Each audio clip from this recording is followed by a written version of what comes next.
and I went through the front shield of a car doing 75 miles an hour on the highway. You paid your dad rent to live in the house? Since I was 12. And he pulled a gun out and just put it right here, right in the center of my forehead. I don't belong here, and I'm getting out. I knew it, you know? I saw this thing go across the horizon, and I was like, whoa. One breath at a time, because I knew if I fell asleep on the plane, I was going to die. We got to meet Billy Carson. Now, Billy Carson is one of the most polarizing figures on YouTube. He has tons of fans. He has over 1 million subs, and he has lots of detractors, and I think a lot of those detractors make some really good points. So we try and have a balanced opinion around here on the Austin and Matt podcast, and so what I really wanted to do is I wanted to get to know him, because I feel like once you get to know where somebody's come from, what they've gone through, it helps you understand kind of how they operate. And let me tell you, Billy's been through a lot. He's had a much rougher life than I have growing up in urban Miami. A lot of violence, a lot of broken families. And the main takeaway is that he is a hustler. He was up at 4 a.m. filming a ton of content. He's filming content nonstop. Before he was into aliens and the Emerald Tablets of Thoth, he was writing apps. He sold a company. He was helping his parents start a carpet cleaning business just to help pay the rent. He went to the library and filled out a HUD form and helped his dad win $30,000 for a down payment on a house in the 80s. Billy is a hustler. He's also 53. He's a grandfather. We have a clip that we put out where it's him and his son arguing over who their top 5 NBA starting lineup is. So, you know, I had different opinions just about watching him online for years, and now I think I have a much more well-rounded opinion of Billy to know where he's come from and what he's about. It was a fascinating conversation. I hope you enjoy it. Welcome to the Austin and Matt podcast. Thanks for having us. This is a beautiful house. Hey, thank you, man. Appreciate it. Appreciate it. Yeah. And you film everywhere, all over this house. Every single room, outdoor, indoor, bathroom, doesn't matter. Loft.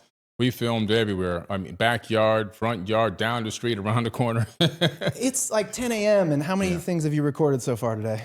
Today, I started recording at 4 a.m. I've already recorded 3 different podcasts for my Forbidden Knowledge Academy, which are going to go up on my Billy Carson official YouTube account.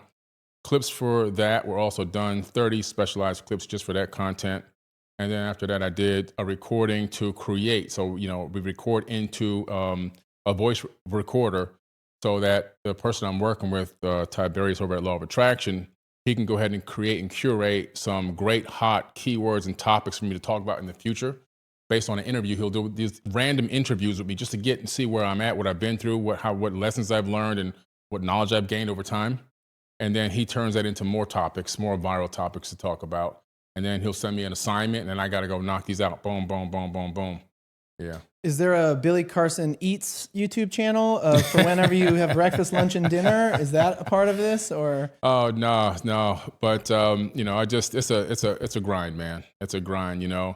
4 o'clock the other night, I was up at 2 a.m. I was at 2 a.m. making 50 clips in the back of the Rolls Royce for Instagram. So each one was a different one. You got to come with the same energy every single time. You got to deliver that point in 1 minute or less. You know how that is. Yeah. You know, then after that, came in here straight inside to the back. There's a studio in the back that I do in another room that I go one-on-one, just me talking to camera. And I knocked out 2 more podcasts, you know. Then I eat breakfast, I do a meditation, go for a walk in the neighborhood if I have a little bit of time for that. Sometimes I do, sometimes I don't. A quick walk, you know, maybe just 10, 15 minutes just to move around a little bit. What's your diet? What do you eat for breakfast? You're in pretty good shape. For breakfast, I typically have 3 to 4 fresh cracked, soft scrambled eggs made in butter. A lot of butter is good for you. That was a whole lie about not eating butter. Butter's phenomenal. Eggs are phenomenal for you. A sliced avocado every single morning along with that. And sometimes a bowl of blueberries or a banana. And a couple of cups of coffee. I'm good to go. It's pretty low carb.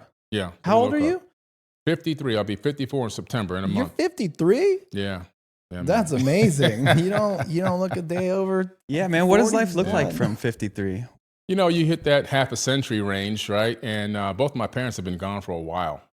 So, and I'm the oldest sibling. So, you get that realization like, oh, I'm not going to live forever, you know? Yeah. Because when they're did you gone. have that realization? How old were you when you realized you wouldn't live forever? Let's see, my dad died that was 2017, October of 2017. Oh, man, sorry to hear that. Yeah, that's okay. You know, it's just part of life. I mean, unfortunately, it was a bad way for him to die, but, you know, he was beaten by cops at the age of 74 at 113 pounds. No way. Somebody called 911 and said that, you know, there was a drunk guy harassing people in the front row of this concert. He was invited to the concert by his own band member who was his neighbor.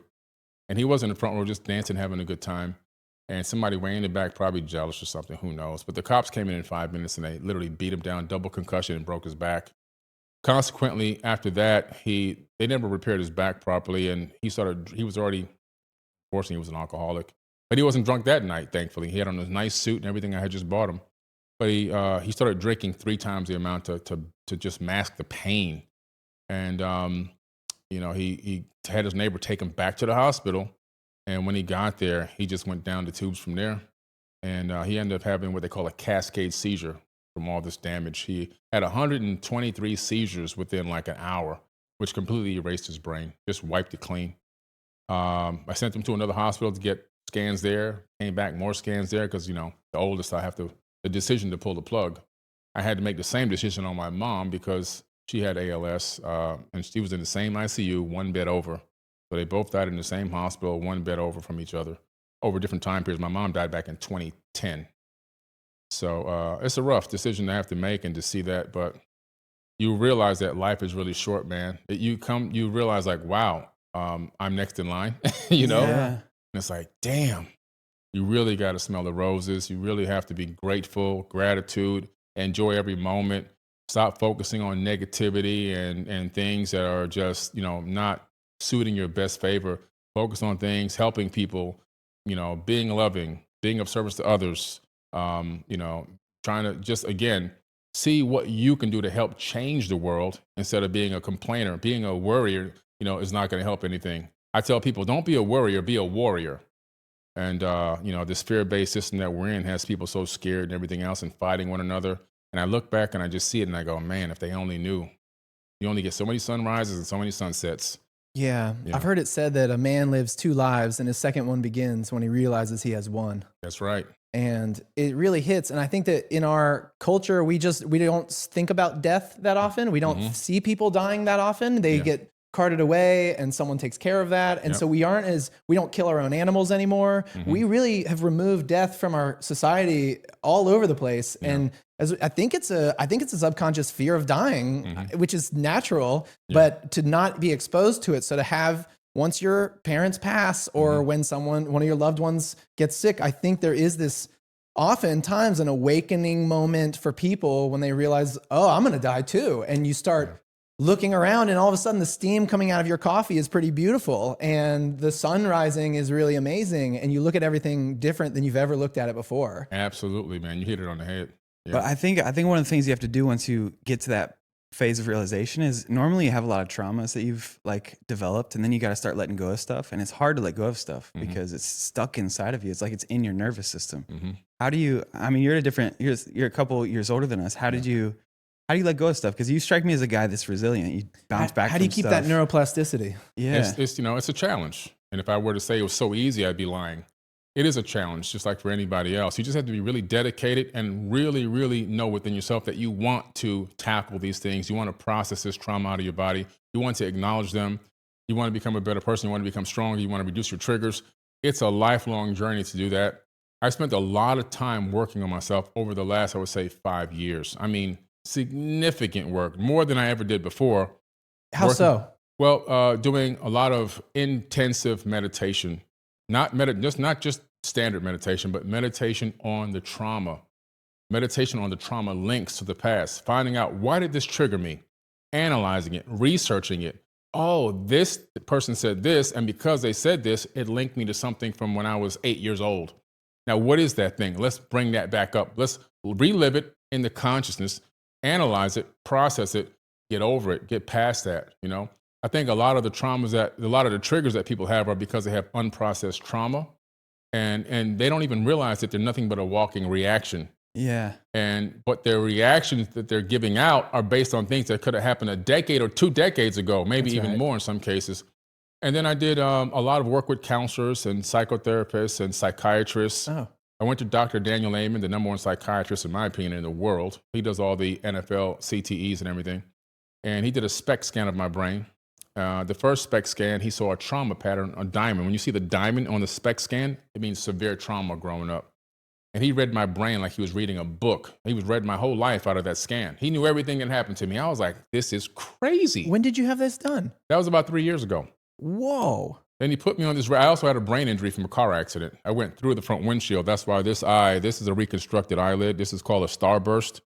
And I went through the front shield of a car doing 75 miles an hour on the highway. And I went over the car that we hit. How old were you? At that time, I was like 22, I believe. And got rushed to the hospital. They, took the glass out from behind my eye and everything else, and stitched up. Did the start, but then it busted open again, and they had to redo it. But that sloshed my brain around in my skull, and it created a dimple here that no blood flow was going to right here. This spot is actually still numb. There's no feeling here. Nerves got cut somehow from here, and I was having severe navigation problems. This is why I went to him. I was getting lost in this house. Wow. I was getting lost in cars everywhere. If I would drive, I don't drive that much, but if I would drive somewhere, I would be lost. And sometimes I drive 30, 40 miles out of the way. My brain would tell me I'm doing something right. I'm going somewhere right. And this is years later after the accident. You're talking about kind of recently. It progressed. Yeah, recently. It got worse. Oh, okay. I remember when I was even younger, I would take my kids to basketball practice. And one time I had my daughter, I was bringing her home late from practice. And I got lost in the neighborhood. I said, can you please wake up and tell me how to get home? And what set it off for me is I was going out on a date, and I walked into a wall. We were at a movie theater. I walked into a wall because my brain told me that was the escalator to go up. And so after that, I was like, okay, got to see what's going on here. It was that spot in my brain, and he put me on a special regimen of brain supplements. And do you remember exercise. what they were? It's his own brand of Dr. Amen brain supplement. I don't know specifically what's in each one. Yep. He just trusts him because the guy does great work. So I just give me these vitamins. They're all organic and natural. So I took all that. I was also taking a lot of magnesium and also my own ADK. And then I was what's ADK? Vitamin A, D, and K. Oh, vitamin A, D, and K. Got it. Yeah. And then I was doing. He recommended table tennis because it activates the left and right hemisphere of the brain, but not just casual like with a professional trainer and all of that. I started out, but then I really had a love more for basketball. And basketball does the same exact thing. So I just, shooting left hand, shooting right hand, left hand layup, right hand layup, just drill, left hand drill, right hand drill, 2-ball drills. I did all of that. I got my sleep, stopped drinking coffee after 5 p.m. because it restricts blood flow to the brain. This is recently. No, you're 53. Yeah. You were 50 when this was happening. Yeah. It's on his TV show, Scan My Brain. You can pull it up on Instagram, on YouTube. Okay. On Dr. Amen's YouTube account. It's recent. This is really recent. I went back to him 10 months later after following his exact regimen, and I already knew I was healed because I wasn't getting lost anymore. It went away, just faded away. And my second SPECT scan, which is online, the dimple's gone, the blood flow problem is fixed. I'm perfectly healthy again. Yeah, that was the only problem that I ever had in my life, real severe problem. Wow. Yeah, that one little spot control how you understand where you go and see how you can remember where to go. I was walking in here, getting lost, just trying to find a staircase. Yeah. It was wild. Frustrating too. What did he see about trauma in He said that he could see that when I was young, I had a lot of severe trauma. He said, it looks like you went through a lot of traumatic experiences. He said it was tell me about your upbringing and your parents and everything. I had to tell him, it was very traumatic. My father was a drug addict and an alcoholic. My mother and father fought all the time. I would see my mom chasing my dad around the house with a butcher knife. Sometimes he'd leave and not come back for weeks, months at a time. I'd walk across him walking through a neighborhood with my friends to go play basketball. It was pretty crazy, and a lot of verbal abuse, a lot of physical abuse too, unfortunately. And growing up in abject poverty, we would plug our water hose into the neighbor's house and turn it on so that we can take showers in the backyard because sometimes we didn't have running water. A lot of matzo cracker and butter for food, and Cairo syrup and toast. Oh, fruit trees and neighbors' fruit trees to get some food, begging for food. Where did you grow up? In Miami. Opelika in the beginning, and then later on moved from Opelika to Liberty City. Then from Liberty City, eventually we got into a nicer middle-class neighborhood called Miami Norland. And how we got there was I actually won $30,000.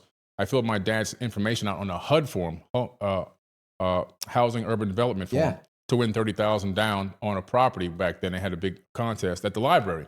So I went to the public library and I filled all this information out. And 3 months later, we got a huge manila envelope in the mail. I said, we won. And when he opened it, he jumped up so high he hit his head on the door frame. No way. And we ended up on Channel 17 News down there and everything. They came and did a whole expose on us, but we ended up in a 3-bedroom, 2-bath home with a pool in Miami, New Orleans. That's how we got out of the hood. We still struggled there, even though the house was almost paid off with the 30, because the house was 80. We gave them 30, and it was still couldn't make the mortgage payment. Yeah. Because they only delivered newspapers for a living. They didn't have any real jobs, Yeah. Were you closer with your mom or your dad? Closer to my mom, yeah, for sure. She was a little more calm, more logical. I'm a very logical person. And she was there all the time because she didn't work really until much later. Other than doing the newspaper, she really was home all day. So, definitely you become closer to your mom. What was her name? Ingrid. Ingrid. Yeah.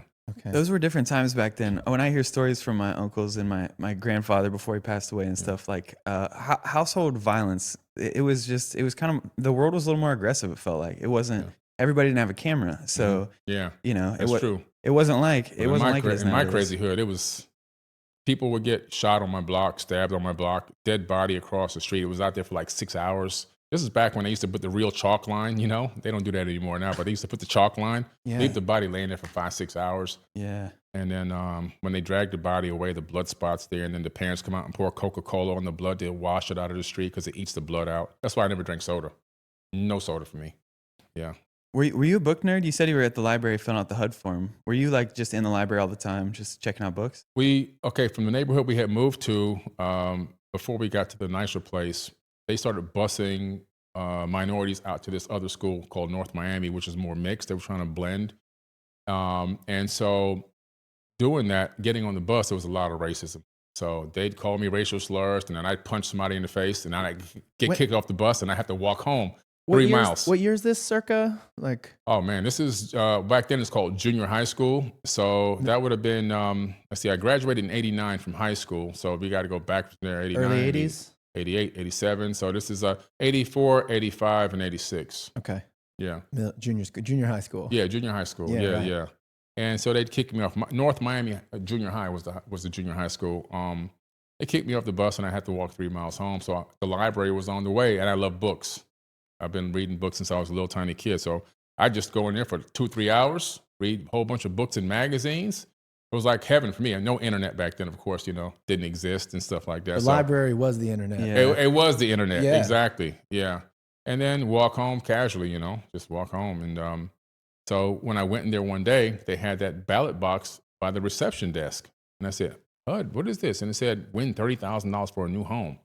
So I read all the information. I read all the instructions. And I went home and I said, Mom, I'm going to go walk home again tomorrow. She said, but you can get back on the bus tomorrow. I said, no, I'm going to walk home tomorrow because there's this thing for $30,000 for a house. I'm going to fill it out with Dad's information. I need some of his information.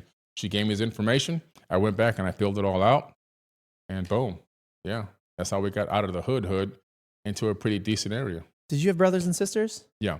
Were they in the house also around that time? Mm-hmm. What was the relationship like there? I was great at that time. I was like their dad, really, because, I was pretty much raising everybody. You're the oldest? I'm the oldest, yeah. Of how many? Of 3 at the time, and then a fourth one came later when we got to the other place. Okay. The house that we won, basically, or the money we won for the house. He was just a surprise, because my dad had a vasectomy and everything, but somehow one snuck through. So, yeah. Oh, no, don't tell me that. Yeah. It's not guaranteed. It's still a 1% or whatever chance. It was a great meal. I used to cook for them cook breakfast in the morning if we had any kind of porridge or anything to make. If not, I would just warm up bread or warm up bologna slices or something for them. I would braid my sister's hair, take her to the babysitter, walk my siblings to school. I was like the dad, really, the whole way, Were you like a protective older brother? Yeah. Yeah. I remember one time my dad came home zooted, and he was arguing about a cookie was missing from his windowsill. Some rotten cookie that had probably been up there for weeks or months or whoever knows. And then it turned into an explosive situation. And he kicked us out of the house in the hood. And I had to take them out and cover them up. I said, come on. I took pillows and blankets outside and I just covered them up on the street, Yeah, it's tough. Just do what you could, yeah. Yeah. You just it's tough, you just got to protect, And so I was that for them. And they really got angry at me, and they still are when I left. They still have this abandonment thing. At 16, my dad put a gun to my head because I paid him rent in the morning and he wanted more money that night, probably for more drugs or alcohol. You paid your dad rent to live in the house? Since I was 12. 12, I had to start paying rent. Whoa. Yeah. What did he charge you? $100 at 12 a month. And by the time I got to 16 years old, which was just in high school, it was $400 a month. How did you make money? Well, when I was 12 and he told me, you got to pay rent and I'm not going to buy you anything. I was like, well, I only got 2 pair of pants anyway. Shit, yeah. You ain't, don't tell me nothing. Don't threaten me. You know? I was bleaching my pants and dyeing them so people wouldn't pick on me, thinking I would have more than just the 2 pair of pants. And the crotch was ripped open because I was growing so fast. They didn't really fit anymore, so I would wear a long T-shirt to cover my ripped open crotch. It was wild. But I got a job at Miami News. And the Miami News was a small paper in Miami at the time. They ended up getting absorbed by the Miami Herald. But they were looking for kids 12 to 16 to sell newspaper subscriptions. So I went door to door doing that, became the top salesman for that. I took my money and saved it. It wasn't a lot of money. You're probably making like $70 a week, because I was selling pretty good. And I was getting tips from the people too. It's pretty good. Yeah, pretty good, right? Yeah. And my friends were making like probably $30 a week because they were lazy bums. Yeah. I was grinding, man. And I took that money and I saved it because I just knew I was going to need it for something. And one day I was outside in the front yard and I was sitting in my friend's dad's car and we were listening to an 8-track player. You remember those? You could only play the song, the whole record one way. Yeah. No rewinding, no pausing, right? And I told him that I had a digital watch. I bought one thing with my money. I bought a $19.95 calculator watch from Kmart. The black readout and the buttons. Yeah. And I said to him, this readout, this LED readout is going to be on those radios one day. And he laughed at me. And I said, I'm telling you, it's going to change from this to this. And that same day, my mom sent me to the store to go get some groceries. And I went straight to the magazine rack as usual.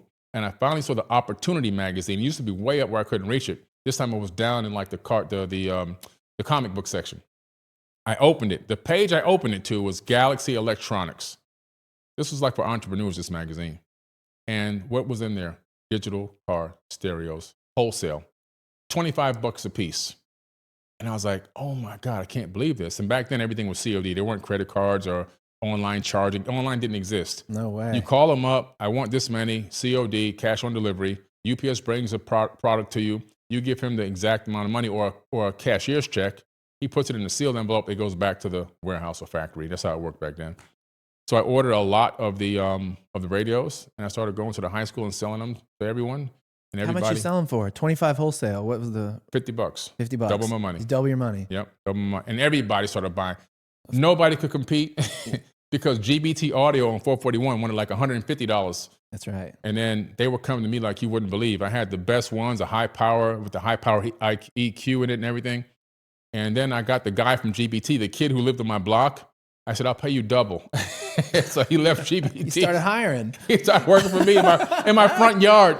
Dude, you're in middle school right now? Yeah. High school, middle school? Middle school, yeah. Wow. Junior high, yeah. I was killing the game. And then by the time I was 13, I was making more than my parents, How did that feel? Did you feel was there like a power shift in there? Was it interesting with your dad making more money? Did he know you were making more money? Oh, he knew. As he kept raising the rent.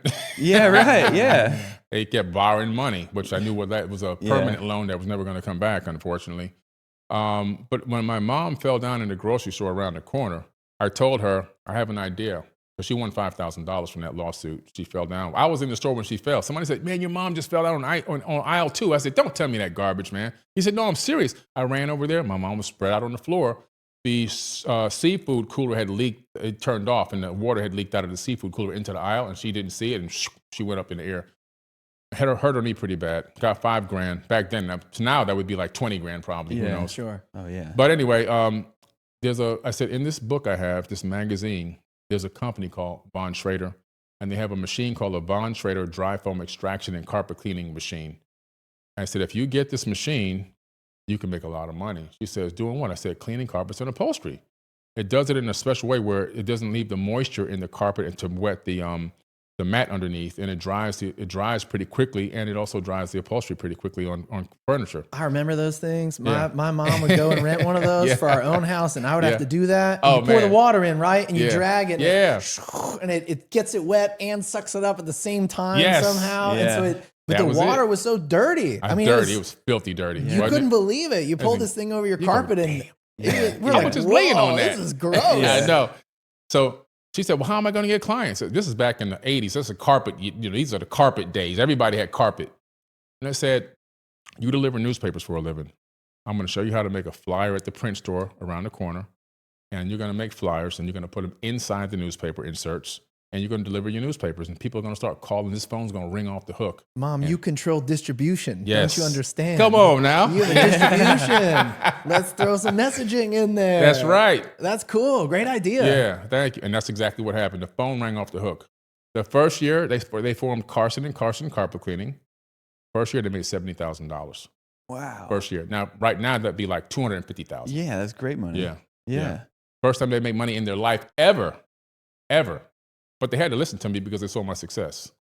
Yeah, that's right. Yeah. You turned your mom Your into an dad did it entrepreneur. too? Yeah. Did your mom and dad do it together? They did it together. He got clean for a while. Okay. He lasted about a good 2.5 years clean.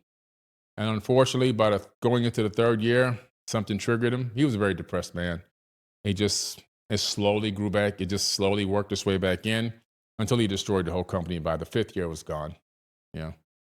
But they had a little run. He probably had his own traumas he was dealing with. Did you ever get an insight into those? His dad went to go get a pack of cigarettes when he was 5, never came back. And then his mom died when he was 16. Oh, yeah. He's been on his own ever since 16. So he became an alcoholic and a drug addict, just trying to escape the depression. I don't have any anger for him. I don't have any, I don't harbor any bad feelings for him. I feel like he was just a person that was really suffering and nobody knew how to really reach him. And he used to take me to his AA meeting. He tried. He took me as a little kid to his AA meetings. Mm-hmm. I'd sit there and listen to all these stories and stuff. He just never could break through and really come clean, for the rest. It's a hard thing to break. It's a disease. It really is a disease once you get on that stuff. It's hard. And he tried, man. He just couldn't do it. Yeah. I feel bad for him. When he passed away, I felt like he's finally free. Yeah. It was more like a relief than, because, just prior to him dying, I went up there to visit him with the brother that's only 1 year younger than me. And I could tell he just took, some heroin and just was like, he was stumbling all over the house and everything. He was just roasted. And I was like, damn, it's Father's Day. I came here to take you out and hang out. And we drove all the way up here to Melbourne, Florida, 2.5 hour drive. And he was just, he was roasted, That was the last time I got to see him where I could actually talk to him. Left there. And then the next time I saw him, he was already in a coma. Were you angry at him growing up? Yeah. Oh, yeah, for sure. Yeah. Absolutely. Because, you don't understand. No. Yeah. No. You're just in it. Oh, man. Yeah. What age were you able to step back from it and look at it and maybe try Was it when he got older in the last decade or two, or like when? Oh, this is even way before he passed away. I would say probably like maybe 15 years ago now. I came to the realization like, oh, he's suffering. As I started getting more knowledge in psychology and psychiatry, I realized this is a man who's suffering internally. And what's happening on the inside is manifesting on the outside. So everything I see on the outside of him, the house is all in disarray. He's not clean. He's not taking baths. Junk all over the place. He's always high or drunk. Things all over the floor everywhere. That's what's going on in here. It's manifesting on the outside. And I realized, wow, he's really suffering. And it was just I just couldn't figure out a way to reach him. I tried, but I just couldn't reach him. He's severe trauma work needed to be done with him. Something really dramatic. He even died before and came back, in a car accident. That didn't even help, so. Did he ever talk? Well, did he have a near-death? He died. Did he go somewhere? Did he see his life? Did he do a life review? All those things that we see? He just said he woke up in the hospital and that was it. It was, yeah. He didn't have any memories from it, basically. No. I feel like if you go through a lot of trauma and you're struggling, it's like you're kind of in this gutter. Mm-hmm. And if you're going to come out of that, you need some sort of attractor. Yeah. And I think that we call that purpose. Yeah. I think you need a purpose that's going to suck you out of it. How did you find purpose? Like, where did you find purpose? I just found purpose in realizing that, I didn't want to live the life that I had seen, not only myself and my siblings, but even other family members were living. I realized early on that this wasn't for me. When I was 7 years old, I was struggling so badly and so hungry, and my friends were going to the ice cream truck. And I was like, how in the hell are they getting this money? We're in the same hood. Where's the money coming from? They got nice shoes, nice pants, They got basketballs and soccer balls and all this stuff. Yeah, they And got I'm a line like, of credit. what the hell? Yeah. You know what I'm saying? Yeah. I'm like, where are they getting this? So I took all my broken toys one day and went door to door and asked for donations from the neighbors' parents. I said, look, I'm just trying to get some money for the ice cream truck. I'll just take a penny, a dollar, a nickel, whatever you have for my toys. When I squared the block, I had raised about $13 and change. And that's when I looked at that money, I said to myself out loud, I said, oh, it's going to be me that's going to save me. I knew it. I was like, damn, if I think about something and I act on it, I can get a different reality, a different result. For me, that was the beginning of everything. How old were you? 7. 7. Yeah. Wow. Yeah. I was like, this is it. If I do this, if I have a thought and I take action, because I took a risk. My mother said, don't leave this yard because, you could die. Yeah. Any one of those houses I knocked on, I could have been gone, man. Never to be Sure, seen yeah. again. And there's no cameras back then. Yeah, I was like, you're done. It's over. Legitimately. Yeah. Yeah. I'm in raped in somebody's basement. But Or you just get smacked. Just get out of here. Just Yeah. get smacked. Yeah. shot, whatever, stabbed. Sure. But I took the risk. So I learned early on that there's a risk but there's also a reward. If you pan out with the risk, there's going to be a reward. And I learned that my conscious thoughts are powerful. And if I put action behind those thoughts, I'll get a manifestation. Something will change. I'll get a different reality. I realized that I changed my time trajectory. My timeline shifted into this new timeline where I now had this power that I was aware of that I wasn't aware of before. And I started applying that to my life over and over again. I started seeing that I had real, true control. And I was standing in the front of the house that we were renting at the time. And I told my mom was looking at me like, what's wrong, son? And I said, I don't belong here and I'm getting out. I knew it, Yeah, I knew it. How did that, so you read a lot. How did that get you into, aliens and our existence? And how did you go from knowing I control where if I change my mentality, I can go somewhere else. Yeah. Did you stumble then right into sort of all this esoteric knowledge and all of these things, or what was the road like to get to there? It was a long process, very long process. So when I was very young, my dad realized I had a high aptitude for reading and comprehension. So he started me with like the simple books, See, Cat, Run, and all this kind of stuff, and Dr. Seuss and Sesame Street books and stuff.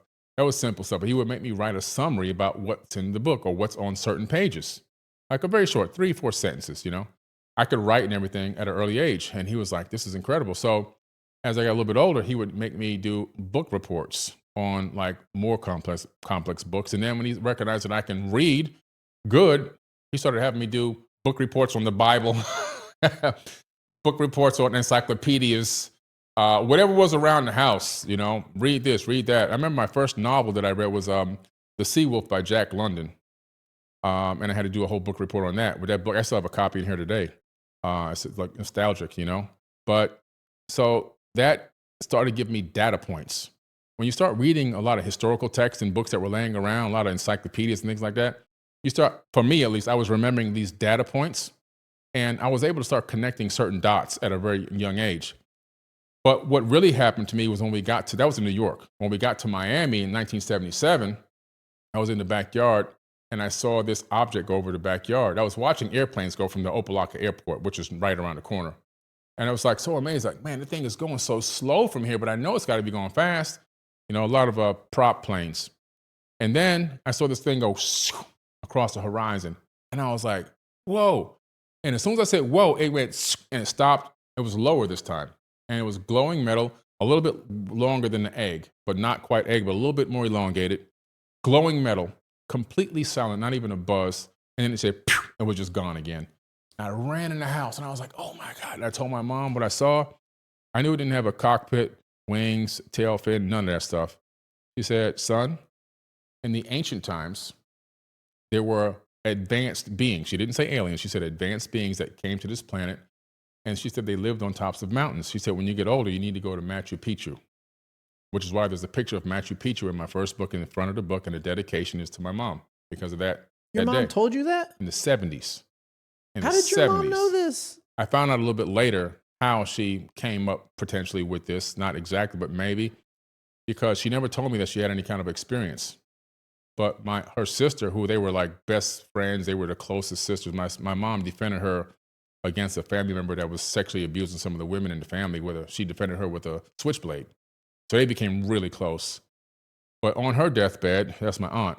On her deathbed, she told me a couple days before she died that her and my mom got picked up by beings. Again, she didn't say aliens. She said beings, and taken off in a ship for a few hours in St. Thomas, Virgin Islands, which is where they were growing up at the time, and then brought back.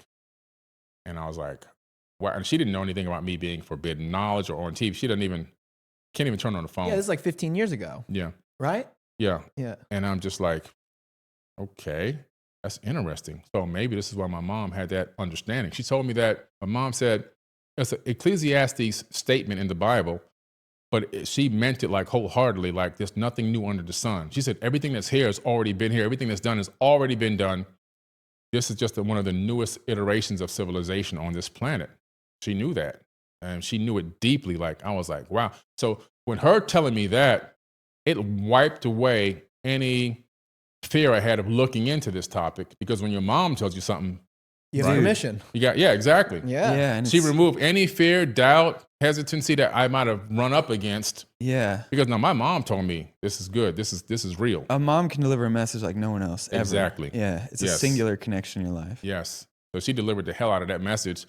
And so, but what happened was I went to the library at my school, my elementary school, and I got the Encyclopedia Britannica on aerospace because I was trying to figure out, what did I just see? I never found it, but I started looking into black budget programs, declassified aerospace technology, SR-71 Blackbird and Delta Wing and Swept Wing and stealth and all this stuff. Ballistic and intercontinental ballistics and everything. Yeah. I got deep into it as a little kid, and I never stopped studying it. So at first it was, okay, these beings are probably real. We don't have any technology that matches what I saw. So I would talk to two friends that I trusted to talk to in the bushes. We'd hide in this open lot of bushes to talk about, were they from under the ocean? Were they from space? Where were they from? Just hypothesizing, just kicking it. And that was the beginning. Much later, I started making the connection because of another experience that I had. I made the connection between ancient civilizations and high technology. And then I really got into the ancient civilizations because I realized these were the ancient beings that my mom was trying to tell me about. They were here and they're responsible. They're the architects or the master architects of these structures. Human beings built them, but they're the ones who laid out the blueprint. Wait, so I missed, you said you were in New York and then you came down to Miami. When were you in New York? How old New were York you? is 71 to 77. Okay. Came down in 77 to Miami. Okay. Yeah. And did you say you saw this thing in the sky when you were like 7 or 8? Or Yeah. how? Okay. Yeah. And then did you say that you used to meet under the bushes with some friends to talk about what it used to be? There was like a fort you had or like a hideout? We had a hideout in this open lot. So in this area, there was a couple of empty spots where houses weren't built yet. And the bushes, the sawgrass that we have down here, 15, 20-foot high sawgrass. And to keep other people from coming in to bug us, other kids, we dug holes in the ground on the route through so they would fall in these holes. It was weird. But anyway, whatever. And we were back there talking about this stuff because, we had tried to talk about it in front of them and they started picking on us and wanted to jump us and beat us up. Oh, yeah. So we hid in the bushes to talk about it. Dude, yeah, I had a bushes fort too. We had a dog that used to actually protect us from other dogs or whatever would come by. Nice. That's hilarious. Those are the good days. Yeah, those are the absolutely. best times. Yeah. These kids don't know nothing about that now. Nah, it's a little different. They got other encrypted ways to talk now. Yeah. Dang. Yeah. So you get into this kind of early on, and then when did you make your first trip over to Egypt? When did you actually say, I got to go see this stuff? How'd you get the money for that? Yeah. And then was YouTube around? Well, actually, you were such an entrepreneur growing up. It feels like you were destined to be entrepreneurial from the start. Oh, yeah. So where did your entrepreneurial, once you started getting old enough to think about leaving the house, I guess you'd have been like maybe 16, 17. 16. 16. I got the hell out of there, yeah. And did you already have vision for some entrepreneurial journey? Did it include anything about the esoteric, or was it just, you were still just getting out? I was still running. I was getting out because my dad put a gun to my head. He put a gun. It was in the morning, I gave him his 400. And that evening, he wanted another 400. I was like, I already paid you the 400. He's like, oh, you didn't pay me. It was turning into a big argument. And he pulled a gun out and just put it right here, right in the center of my forehead. And this is how I know I did the trauma work, because I could never talk about this without breaking down. Right. But now, because of the trauma work that I've done and all the work I've done on that, even that specific topic, I don't break down anymore about it. It's not that I'm numb to it, but I recognize it separate from myself and a different experience from a different time period. I don't connect to it. Like, I'm not fully tethered to the emotional trauma of it happening as if I'm reliving it in the moment. I can just observe it from a distance now. And when he did that, I said, I gotta go. This is it for me, you know. It's like Simba getting kicked out of the pride, you know. Yeah, It's time to go, Exactly man. right. It is. Yeah. It does sound like a lion, Yeah. a young lion bucks the old lion, and Yeah. it's time to go, form a Time new to go. tribe. So I went and I took a garbage bag, a 40-gallon garbage bag. I threw everything I could fit in that garbage bag, threw it in the back of my car, and drove off. You know, I ended up at this place called Star Creek Apartments. It was not that far away, probably 3 miles, maybe 4 miles away. And fortunately, my mom was nice enough to sign off to give the adult approval that I can get the apartment. I had enough money to pay for it, but a parent had to sign off, which she did. She understood, man. Like I had to go, man. You know, Yeah. it was going to be a battle in that house. And I stayed in Star Creek Apartments. That's my first expose out there.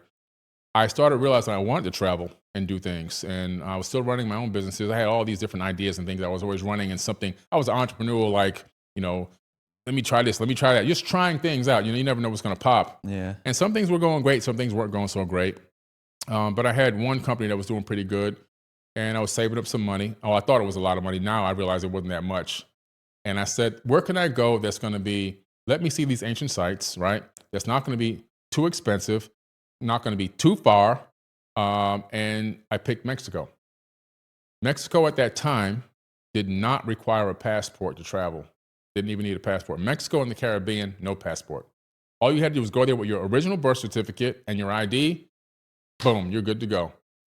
So I went to Mexico, and it was amazing because I get there and I do the foreign exchange for the currency, and I had $500. That's all I went with, $500.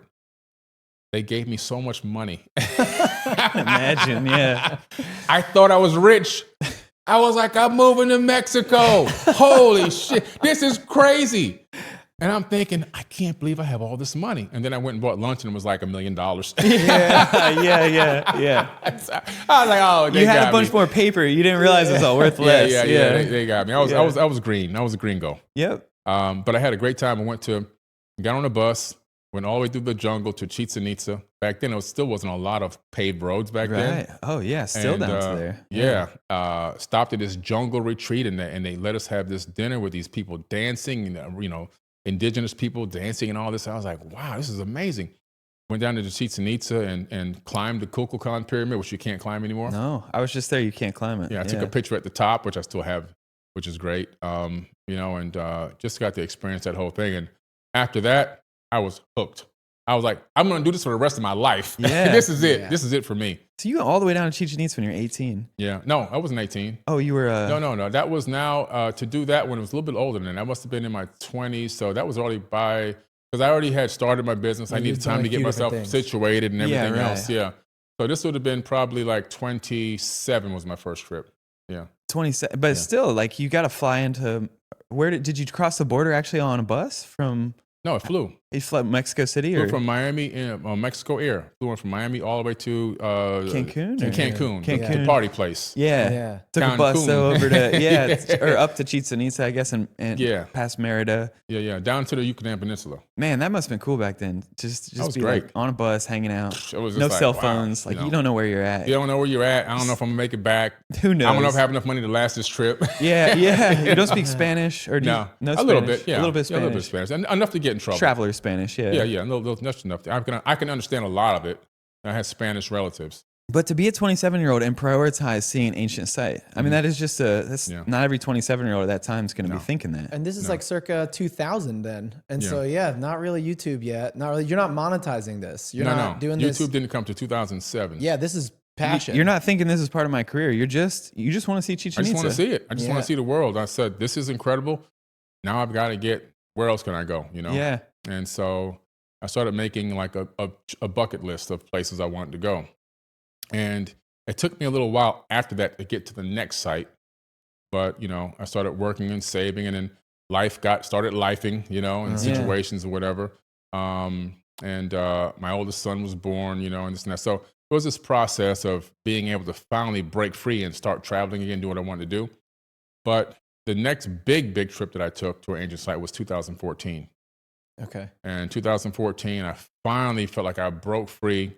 I finally felt like I was really in a position to be financially free to travel. I had become financially free prior to that, but with the kids and the sports, and I'm coaching their teams, and I'm volunteering at the schools and everything else. Responsibilities. Yeah, because in 2004, well, in 1997, I started a company called .com Marketing Group. That was one of the very first .coms, and I was doing website development. I had taught myself how to do websites on my own at the bookstore, C++, ASP, HTML, PHP, and JavaScript. All self-taught. Make the websites, service-based industry, so you don't got to do SKUs. Sell them on the phone, go out, pitch them, collect the money, put the websites up. Boom, boom, boom, like a machine. 10 grand a week, easy. So I did that pretty successfully. That was 97 to 2004. Then I got acquired by a company called Global Bench Systems. So I was on the pink sheets on OTC. And then we end up getting bought out by the Amber Alert system. Then I took some time off, and that's when I started all my coaching career. I was known as Coach Billy before I was known as Forbidden Knowledge. Basketball coach. I was coaching AAU, Junior Olympics, U.S. Junior Olympics, USSSA, all those things, and volunteering in high schools and coaching high school basketball too when I finally got to that level, when my kids got to that level. And then finally, when they were all pretty much just about done, I said, okay, it's time. I got to get out of here. And so 2014, I went to Egypt. And that's when my mind was blown. And that's when I realized, I don't care how much it costs. I knew it was going to be expensive at that point. I don't care how. I've spent millions now traveling, millions, unsponsored, millions traveling the world. Been around the world now 23 times. Wow. And there's still so many places to go. That's right. That's how big this planet is. It's wild. Yeah, well, and you had to set up sort of a I'm guessing, I never think about the pink sheets from the .com bubble. You always hear about the .com bubble in Silicon Valley and the huge companies. Yeah. But, I never think, there's always deals happening, and it's all levels, and so there's pink sheets, and there's everything. Levels, man. You get in at a penny or 2 pennies, and all of a sudden it goes to 20 cents. And if you got a few million shares, you just ate. That's right. 30, 40 million shares, which is easy to buy. Yeah. My grandpa was always on the other side of that. He was always telling me, he'd have guys call him up and be like, hey, we got a penny stocks going, and then it would just drop more. Oh, God. Yeah. Bumps and dumps. Yeah. Yeah, right. I know. How was it? Yeah, go ahead. Yeah, so how was it like to try to set up a way because you spent millions on traveling, you got to set up a way to fund all this, and then you probably want to get other people involved too. You want to, Well, initially I just wanted to go get my experience and try to find a way to make my own connections, because I knew eventually I'd like to be able to take people with me to see these amazing sites. I knew that eventually my voice would be heard. I didn't know how or when. I knew how, but not specifically how. Not the internet phrase didn't exist. But when I read A Hopi Prophecy, this was back in 2000. I think it was 2010 maybe. I read The Hopi Prophecy, and it said in the future the world. No, I'm sorry, not 2010. I'm sorry. I'm going too far ahead now. It was 1995. 2010 is when the other thing happened. 1995 is when I read The Hopi Prophecy. And it said, in the future, the world will be connected by a World Wide Web, and information will travel to and fro instantaneously. So I started looking at what that could mean. The world will be connected by this web, and information is traveling to and fro. I just said, wow, if that means maybe that the phones are going to evolve or something, and I'll be able to get my voice heard, and people can hear what I have to say. So I said to myself, if I can live long enough to whenever this happens, the whole world will hear my voice. And then I made it. I made it to the World Wide Web era, where in 97, I saw a TV commercial that said IBM.com, all black screen. And I was like, what is this? It came on during an NBA game. Now that's expensive. And so it came on again. And then a third time, I said, okay, I got to know what this is. Got to go to the bookstore. No computers at home. Right, yeah. Go to the bookstore. And I asked, what is this .com? This is how I got into websites. And that's when the lady said, over there, that's the World Wide Web section. I was like, the World Wide Web section? Oh, man. I ran over there. I started looking at the books. I was like, it's here. This is it. And at that moment, I knew the world would hear my voice. Yeah, I just knew it. Because there would be a platform at one point where information was traveling. It was already here. Yep. That was on how to actually get on it and build. And yeah, I said, this is here. I knew from that moment, this is the web that I was awaiting. I lived long enough to see it. It wasn't even that far away from the time I read the prophecy. And that's when I said, this is going to be a game changer, not just for me, but for everybody. So did you have a MySpace and some of those things early on, or was YouTube the first foray into it? YouTube was first. YouTube was first. And why it was first was because I was coaching the sports, like I told you, for women's basketball. And my daughter was playing for me. My older daughter was playing for me at the time. My second daughter didn't play until a little bit later. But my older daughter was really good. And I was coaching her and training her. And in middle school, she was breaking 3-point records and everything else in games.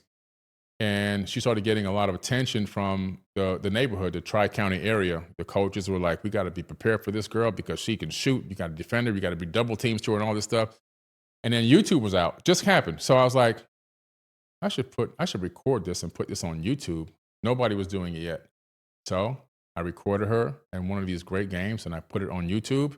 And the views were through the roof. It was like 20-something thousand views from back then in the beginning. Yeah. That was like 1 million views now. Yeah. And it got the attention of the New York Times. And so that article is still online today. The New York Times contacted me. They called it armchair recruiting, Billy Carson, something, armchair recruiting.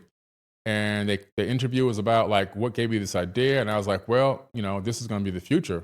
To instead of coaches spending school budgets, traveling all over the world, trying to see if they can find a player, they'll be able to just literally turn on YouTube and watch highlights of players and decide if they want to go then see more so they can govern the budget better. And also I had gotten a lot of recognition from college coaches with this video. And she started getting letters in middle school from colleges, which was unseen. I mean, a girl getting letters from college in middle school, she got about 15, 20 letters in middle school. And I saw it as a great tool. So I decided then to utilize that to help all these girls get scholarships. So every time a girl would get to a 10th, 11th grade, I would start, if they didn't have offers, I'd start promoting them on YouTube and send it out to all the college coaches with this database I bought, and they'd all get offers. No It was way. incredible. Yeah. Dang. So the program I ran was 121 players. I created a program down here in Miami, down in Miami, called South Florida Lady Jaguars. And the Lady Jaguars had 121 players across all different teams, age groups. And as they went through the system, every single player got a scholarship. $12 million in scholarships. Wow. Yeah. They ever say thank you? Oh, yeah. Oh, that's cool. They're very grateful. Yeah. And when some didn't get them before graduation or right when they graduated, I would do special things where I would hold, like get a gym. I'd rent a gym on my own dollar, and I'd have an exposure tournament. I'd have college coaches that, because now I'm sending them players left and right. They got to listen to me. So now they're going to show up and watch these players. I would get a lot of the D2 schools to come in, and they'd pick up players for me. Yeah. Right. Why did you stop? My last daughter graduated. Oh. Yeah. Justin was doing boxing. All right. He's former state champion boxing. Dang, come on, dude. Yeah. And Bobby was finished at, she wrapped up high school, and she had a full scholarship to Elon University, which is a small D1. North Carolina. Yeah. That's right. She ended up, unfortunately, tearing her ACL, but she had the scholarship. And my older daughter had a scholarship to the University of North Carolina, Greensboro. She went there. Right on. Yeah. She ended up finishing up at Jacksonville because the whole staff left because they didn't like the athletic director or something. So her coach left and went to some other school. So she transferred to Jacksonville University, finished up there at that D1. But that's why I stopped, man. I just, Justin pulled me out of retirement one tournament. He was playing for this travel team, and this coach was slick. He knows, like, Billy used to be a good coach. So we're going to overbook this tournament with all these teams, and we're going to act like we can't send a coach to coach his son's team. Now I have to put on the cape and get in the game. And I did. Yeah, I almost messed up because the team didn't want the other coach to come back. They wanted to stay with me forever. Is that right? Did you do all right? Dang, that's cool. We got. I think we almost got to the championship in that tournament. I just met these kids. And you like coaching? It's fun. Oh, I love it. It's fun. Yeah, but it's a lifestyle. Yeah. When you're doing coaching, there is no ancient civilizations. There is no metaphysics. There's no quantum physics. There's no forbidden knowledge. It's coaching, and that's it. If you want to be high level. Yeah, man. Yeah. And I don't do anything low level. So if it's high level, it's dedication. It's morning, noon, and night. It's a lifestyle. Yeah. Yeah. I grew up as a gym rat. My dad was coaching my older siblings all the time. Yeah, I watched my older sibling. Yeah. It's all day, every weekend. You're traveling every weekend. Yeah. It is. Yeah. But you make a huge effect on kids' lives. Oh, yeah. It's like, it's a different sort of investment. It doesn't have like a payoff exactly, but it does, I would say a great emotional payoff and just the gratitude that I receive from them. It's a purpose. It's a really strong purpose. I used to take 21 of the top players, the 15 and 16U on tour in the summers, and just take them all over the United States playing in these big tournaments. And, their moms and dads would send them. Some didn't have money, so no shoes, no socks, no personal items. I'd have to go get their cycle products and stuff from the store. And I have to guard the rooms because these are girls. Yeah. guard the rooms, because if there's a boys tournament going on at the same time, I'm up all night guarding the hallways. Yeah. You ain't coming in here, brother. Keep on walking. Yeah, you because know? you were young once. You know what happens. Yeah. Oh, I know. And on my watch, no sexual assault, no rape, no Right. pregnancy, no Right. nothing. No On my nothing. watch, Above nothing. reproach. Yeah. That's right. Yeah. So, yeah, it was good. It was good times. How are man, you but making money during this time while you're coaching? I had millions of dollars already. I had sold my From company. the company. Yeah. Yeah. So you could afford to not work. Yeah. I took 8 years off, basically. Got it. Yeah. Yeah. Yeah, Then I right came, on. Yeah, then when my non-compete and everything wore off, I jumped back in. I jumped back in before they graduated. I jumped back in around 2008, lightly just dabbling in mobile apps. Mm-hmm. And I developed a revolutionary mobile app. It was a mobile app that would allow college coaches to talk to high school kids without violating the NCAA guidelines, because there were no rules for apps at the time. And so through the app, the kid can upload all their highlights. They can upload their schedule, where they're going to be, what games, all their stats can go in the app, right, in real time. They can upload them the night before, the night after. And then the coach can just download their app. Like my daughter was one of the first ones, April Carson. Download the April Carson app, right? 20,000 coaches had that app. So now they're getting updates and notifications when she's playing and what her scores were and how many threes she hit and all this kind of stuff. Kelvin Taylor was the second one. He ended up going to the NFL, Fred Taylor's son. He got to college, and then he went pro. And that process with him made the app go famous. It went like national news, mainstream news, you know. And I realized, wow, yeah, just develop more apps for things, you know. So I started playing around with a lot of apps. Yeah, man. Yeah. There was an app for everything at one Oh, point. yeah. I think AI is kind of condensing it now, but Mhm. I think GPT is becoming that. But for a while, it was just create an app for it Yeah. because there was a need. Exactly. Yeah. So those are good times too, you know. But yeah. It's so cool to hear your story, because I can see that from early you knew you had to get out. You knew that what you said, like, it's going to be me that saves me. Yeah. And because you had that mentality, every new step, you were just looking for ways to make it. Yeah. Everything you see, you're like, how do I advance that? Where do I fit? How does this go? Yep. And so it's interesting because even when you talk about like ancient aliens and stuff, it feels like you have an entrepreneur's mindset, because you're not just wondering about the historical. You don't sound like an academic who's like, oh, well, look at this and look at this. It's more of like, what does this mean for the future? Yeah. And that is an entrepreneur's mindset. You're like, Yeah. what will this eventually mean for us? Yeah. I'm a futurist. You are a futurist. Yeah. I look for anything. I look what's on the horizon. you know, Yeah. and I try to analyze that. I meditate on that, because I know that if you can nail one or two things, Yeah.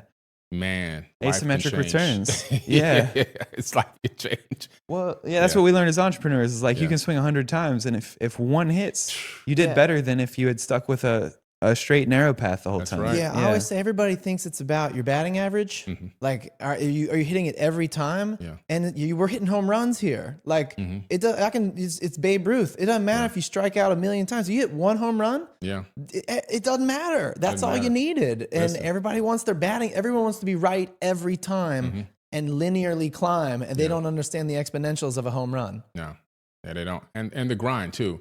A lot of people let self-sabotage, procrastination, and fear destroy any opportunity they have to grow and become as big as they could possibly become. You know, and obstacles are going to come no matter what you're doing. I don't care how great you are at it. Obstacles will come. Hurdles will come. You know, I've been through everything. I've made a lot of money when I was younger and then became homeless. You know, I mean, I'm like, man, how did I end up in this situation? I heavy loaded myself in one client. I had a marketing company, and that marketing company, that client, they had some internal issues with their ownership, and one owner wiped the account clean and moved back to Canada. And the other guy was like, no, I got you, don't worry. And all of a sudden, they owe me like $70,000, $80,000. My mortgage is 3 months behind. My car payment's 3 months behind. I'm losing my car. I'm losing my house. I'm losing everything. I end up getting a car from Anything on Wheels in Fort Lauderdale, $350 hoopty, a 1978 Buick LeSabre Limited with rusted out Hell yeah. tops, rag top, and I had to get it on layaway. And I had to go down to this place called Aventura in this place called William Lehman Causeway. There was little small hotels at the time back there with a lot of prostitution and stuff going on. Now they're all big high rises. But I asked the motel owner, I said, do you mind if I just sleep in my car in your parking lot? I won't cause you any trouble. He said, don't cause me any trouble. I said, I won't. So I slept in that car. The first couple of days, I ain't gonna lie, I was down on myself. I was trying to figure out, like, what the hell am I gonna do? What's my next move, you know? And then I got $30 from a friend. I took $10 to use for gas. And the other 20, I went to the motel owner and said, can I have $20 in quarters? I went to the payphone on the street corner, right there on the corner of A1A and William Lehman. It was right there on the corner, right by the red light. So I had to wait for the cars to stop before I made calls. I just took the yellow book from underneath, opened it up, start cold calling companies to market, to see if I can get new marketing agreements. Cold call them, wait. When the red light stops, I'm calling. When the cars go, I'm waiting. I was just brutal. But I got myself some appointments, went out on them, closed some deals, made some money, got some advanced payments, got myself off the street into another apartment, eventually got myself back into a nice car, eventually got myself back into a house, because the recipe is a recipe. I came back from a payphone and a pocket full of quarters. So, listen, you can always make a comeback once you know the recipe. The recipe to success never changes. What is it? CT multiplied by A equals M. That's my formula. Conscious thought multiplied by action equals manifestation. You cannot get to the manifestation without the first two parts. You have to have the conscious thought, and then you have to put the action steps behind that thought, but it's got to be multiplied. You got to go above and beyond the call of duty to make it happen. And once you do that, you're going to create a new timeline. Your timeline will actually shift in real time, and you'll be on a different future. You'll rendezvous with a different future that wasn't there for you before you took the action. If you don't take the action, you stay on this path, a path of damnation and destruction. But when you take the action, boom, you end up over here, And so because I knew that from being a little kid selling those toys, I just applied it to everything. It never ends. That's the formula. I trademarked it. That is the formula. CT multiplied by A equals M. I have T-shirts with it on and everything because I believe in it so much. Yeah. Yeah. Well, it worked for you. Why it works. You? Yeah. If you apply that, I guarantee you'll be on a different timeline. Yeah, you will shift. You think about it consciously first. You think, where do I want to go? Then you get your butt in gear. Like you said, you were cold calling, which is hard. A lot of people stop there because they're afraid of getting rejected. Rejection. You didn't have the fear of rejection. I saw every rejection as getting next to my first yes. Yeah. And I remember when I was first raising capital for Forbidden Knowledge, I hop on the phone. I get a lead to call back to try to, see if they want to buy some shares and try to do a pitch deck with them and everything else. The guy's like, nah, I don't want to do this. I was like, yes. Yeah. I'm getting closer to my first real yes. My first real share buyer is going to come soon because I got rid of this guy. He didn't want him. Next. You see, the mindset's got to be different. It's very stoic. I think, was it Ryan Holiday? He's got that book, The Obstacle is the Way. And he talks about how you look at anybody who's successful, and if you're thinking, well, they had this and they had that and they had this, what you're trying to say is they didn't have an obstacle and I have an obstacle. I have a reason I can't be this way and they didn't have that. And if you study the Stoics and Marcus Aurelius, there is always an obstacle, and the obstacle is the way to getting to where you want to go. It's not about wishing, how do we get around it? It's about going through it. And once you kind of realize, oh, everyone has obstacles. It doesn't matter where you are. You think you get through one, and now there's no more obstacles. That's not true for anyone. No. You could be any layer of society, and you always have an obstacle. And so having that mentality to, oh, this is how I'm going to do it. Oh, I'm going to do it through this obstacle. Oh, and then you get through that. Oh, now this is the obstacle I'm going to get through to get to go where I'm going. Exactly. It's a totally different mentality versus wishing that obstacle wasn't there, and they didn't have the same obstacle as I have. So there's the reason they're successful and I'm not. Right. It's a total, it's a wake up moment, I think, to realize that. Yeah, for sure. Because the world's still hard. It's not, if it was a perfect world, it would be nice if we didn't have to face, and we could run away from obstacles. But it seems like we're hybrids. Like I kind of think we're a mix between animals and something that was smarter than animals. But the animal kingdom, you look at it and it's still wild. Yeah, I saw Hunter Biden was just on a podcast. He got interviewed, and he's Joe Biden's son. Yeah. And, they asked him about, what's it like, obviously it's a 3.5 hour long interview, but he went into the idea. He said, what's hard to convey is that I'm always his son. And so anything I did, if I was successful at it, everybody would go, oh, it's because he's Joe Biden's son. Yeah. And so he said, I tried to pick an innocuous thing that had nothing to do with my dad, and that was painting. And then I'm painting, and now my paintings are starting to sell. And everybody's like, oh, it's because you're Joe Biden's son. Oh, and he's like, I can't do anything, any success in my life in any industry, anything I choose. Everyone looks at me and goes, it's because you're Joe Biden's son. It's not because you're talented. It's not because I've read everything or I know all. It's not because of any of my things. It's always this. And I'm like, it was a really cool moment because he was demonstrating that, like, that is his obstacle. You mean everything you do, everyone's going to come at you hard and go, you didn't deserve it because your dad's Joe Biden. And he's like, and that could be debilitating. And I think it was for him for a long time. Yeah. But it's so, to that point, it doesn't matter if you're the president's son. You have an obstacle that you have to overcome, and it's going to be presented to you. Yeah. For him, it's a psychological obstacle. Totally. Yeah, Which are so- sometimes, Oh, those are difficult. those are real. Those are the harder ones. Yeah. Those can be Because really now you're hard. dealing with the subconscious. The programming code that's in the subconscious can be so powerful and so strong, it can control your every move and your every thought. All your emotions, even your hormones in your body are controlled. And so it's a very difficult one to overcome. Sometimes it's better to have a physical obstacle or something that, a banking obstacle or something like that. But what I started doing was seeing a lot of these obstacles as challenges to find solutions for them.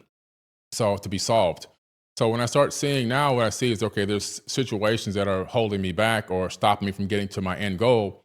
Instead of seeing them as quote unquote problems, I see them as situations that need to be solved. So you got to flip the frequency on that. And then you go into problem solving mode. And if you can't find the solution, you got to link up with people who have the solution or learn or research how to get to the solution.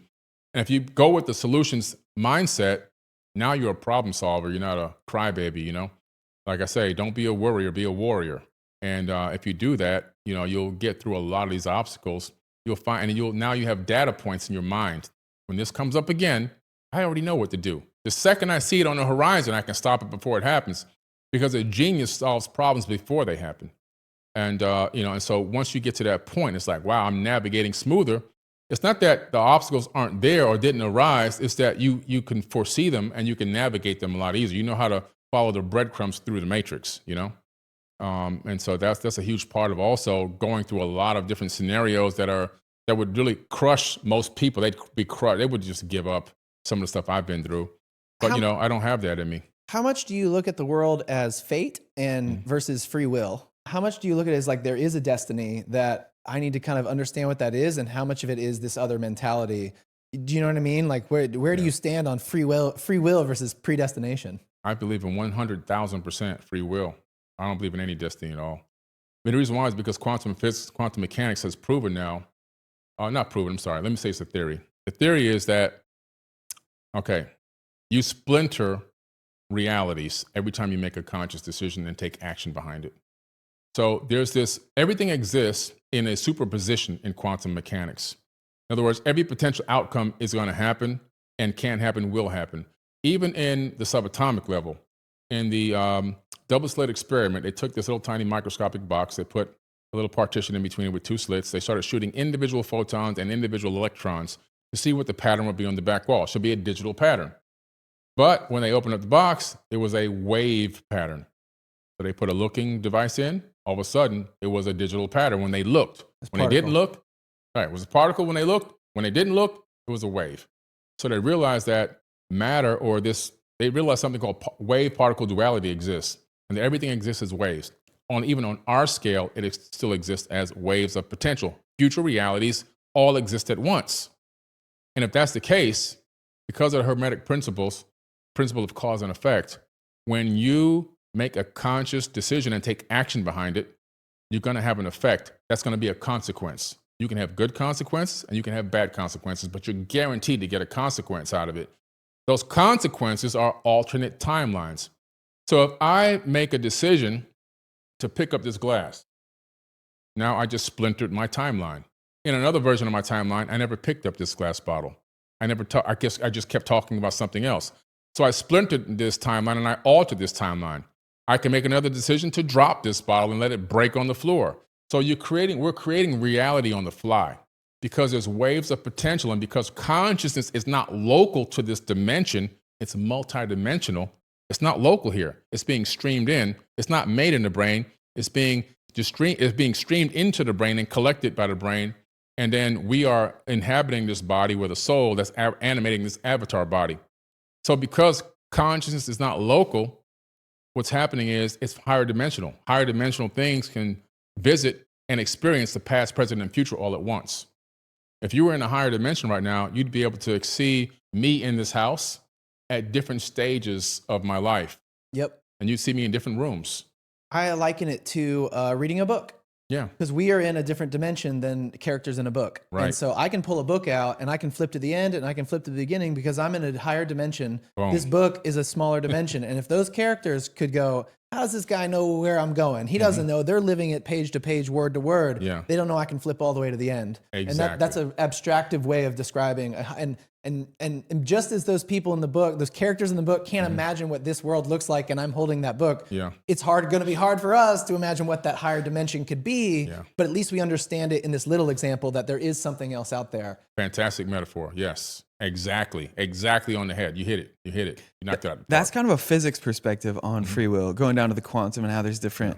But I've realized just as living as a human that there's also, like you mentioned earlier, there's the hormonal, there's all this stuff going on inside your head, Yep. and you can live completely reactionary. Oh yeah. And so there's a different aspect of free will, which is like, have you reached in and grabbed it yet? I think because you first have to realize which of your instincts are yours. That's true. Which of your thoughts that you're thinking are because you want to be thinking those thoughts? I think a lot of us are thinking thoughts that are happening because we saw something and then we ate a piece of toast and then we're moving on. You know, We think our thoughts we're just are living us. our day. Yeah. And we I don't, agree.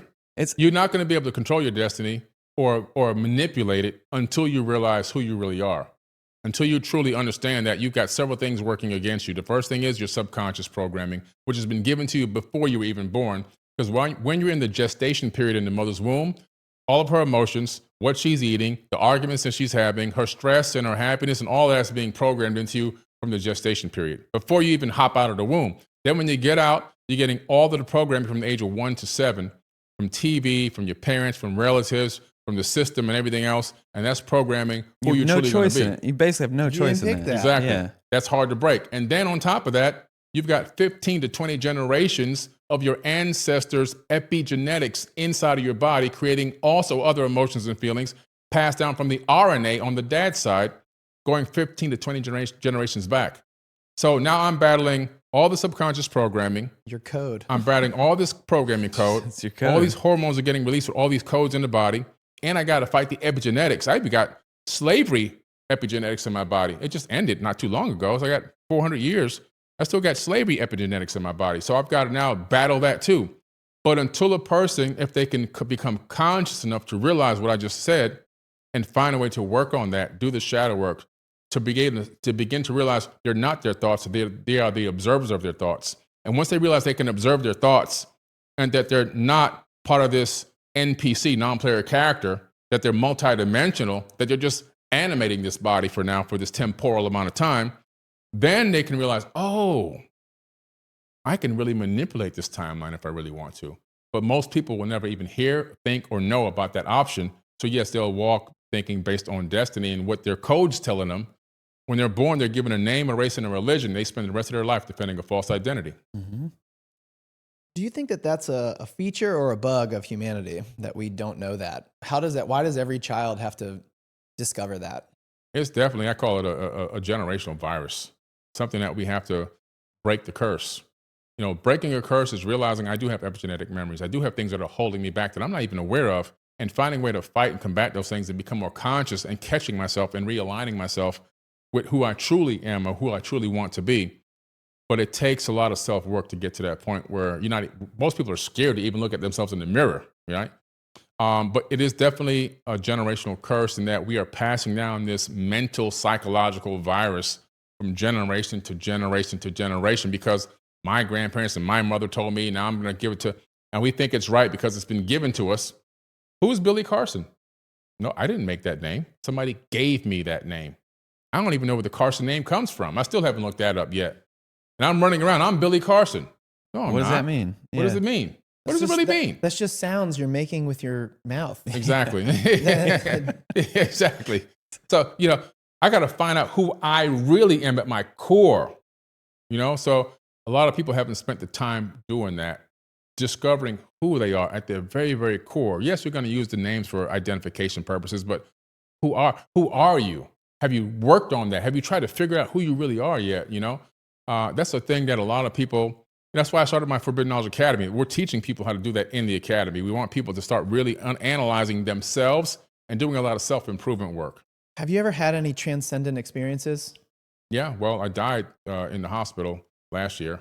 That was a transcendent out of your ass. I mean, that was Last I year? was gone. Yeah, last September. Last September, I was in Turkey. I came out with a severe case of pneumonia. I thought I finally got this COVID thing. I was like, I finally got it. But I hadn't gotten it yet, right? I was like, okay, well, I'm going to embrace it now, whatever. I was bragging not getting it. I finally got it. And then it just kept getting worse and worse and worse. And I was having cold sweats and the worst pain I ever had in my life. I started getting this groggling noise every time I would breathe. And I just kept thinking, man, this is a really bad illness. Maybe I get it looked at. And it got to the point where I couldn't even walk or talk. I still finished the tour sick like that, 105-degree fever. I still gave the tour. I had people there, 40 people. They started taking me to hospitals and stuff in the desert. Nobody even had a needle or this and that. And I was like, I don't know what's going on here. Get me back to America. So we flew back to Istanbul, came back to America. I remember on the plane back, I was saying one breath at a time because I knew if I fell asleep on the plane, I was going to die. It was 11 hours to get back. I got back, went to an urgent care around the corner from here. The lady said, oh, when she gasped, I said, there's something wrong. This ain't COVID. This is something else. She said, you have a severe case of pneumonia, severe. Your right lung is completely gone, all black, 100% gone. And your right lung is 2 lobes are gone. You only have 1 lobe, and that's got spots. She showed me the x-ray. Of course, I went to the hospital. The night that I went in the hospital, they put the heart monitors and everything on, they admitted me immediately. I died that night. My body went into organ failure. They started shutting down. My white blood cell count trended towards 40. Oh, dang. And everything was just shutting down. And I started having this experience where I was moving from this dimension into this other place. Oh, yeah, you're low oxygen too, so you're probably getting super lightheaded. I had the oxygen hoses by then, though. Oh, right. They had me all, I had the oxygen hoses on my nose and everything. I was fighting the lady. I don't need oxygen. Yeah. I was delirious. Yeah, right. You need oxygen. I was trying to pull them out of finally, I calmed down. But so 3 or 4 hours after they took my blood and left the room is when I just transitioned out of this reality. I was in this other place. It was so incredible. The beauty, the sounds, the smells. I can see, I can hear, I can breathe, no pain. And I was above this huge forest. And I can literally see something and I can think about it and I can be there instantly. It was wild. And then I opened my eyes and I came back and I was back in my body to pain and agony and everything else. That was it. No. That was that brief. No. Oh. Then I went back again. Oh, you were back. I was back and forth. You were crossing back and forth. Yeah. The third time when I was gone, these. Were you going back to the same? Did you go back to the trees? Same place. Okay, so you'd come back to your body, take a couple of breaths, and you're back to the trees. And so, the second time, they showed me these faces of hominids, and they were moving so fast, like all these hominid faces over millions and millions of years. It was like, wow. It was like an explorer's paradise. I guess my mind created it or whatever, or heaven created it for me. I don't know what it was, but it was mind-blowing. And the third time, I came back again, and I went back the third time. The third time is when it got real dicey because I was offered to stay. And I don't know who or what said it. Never saw a person or an entity or a being. I never saw an alien or anything like that. But you just hear this bellowing voice saying, you can stay here or you can go back. But if you go back, it's going to be hard. And I chose to go back. And when I said that, I was back and all the bells and whistles and everything were going on there, running in the room and, trying to save my life and everything. And I was like, I really passed over. I really crossed over. That was wild. But it did something for me. I have no fear of death now. Yeah, what was the feeling? If you can describe it, Yeah. What you said peaceful, you said there was no pain. Yeah. What else was there when you were there that you can remember? The freshest air you can ever breathe in your life. I can't explain how you're breathing because I'm clearly with pneumonia and I don't understand how it works, but I was taking deep breaths and it was clean. It was so pure. It was like, I can't explain it. It's like the most purest, freshest, clean air you can ever breathe in your life. It was like a relief to breathe like that. The sights and sounds, like just pure nature sounds, like if you're in a mountain area or something, you hear all the animals and birds tweeting and everything else, like bird song. And the trees like making a whoosh in the wind. It was just incredible. And when that hominid thing happened, it was like floating heads in front of me just going fast, like just changing. What do you mean? Like, say more they were about showing that. me, I don't know, I say they, I don't even know what to call it.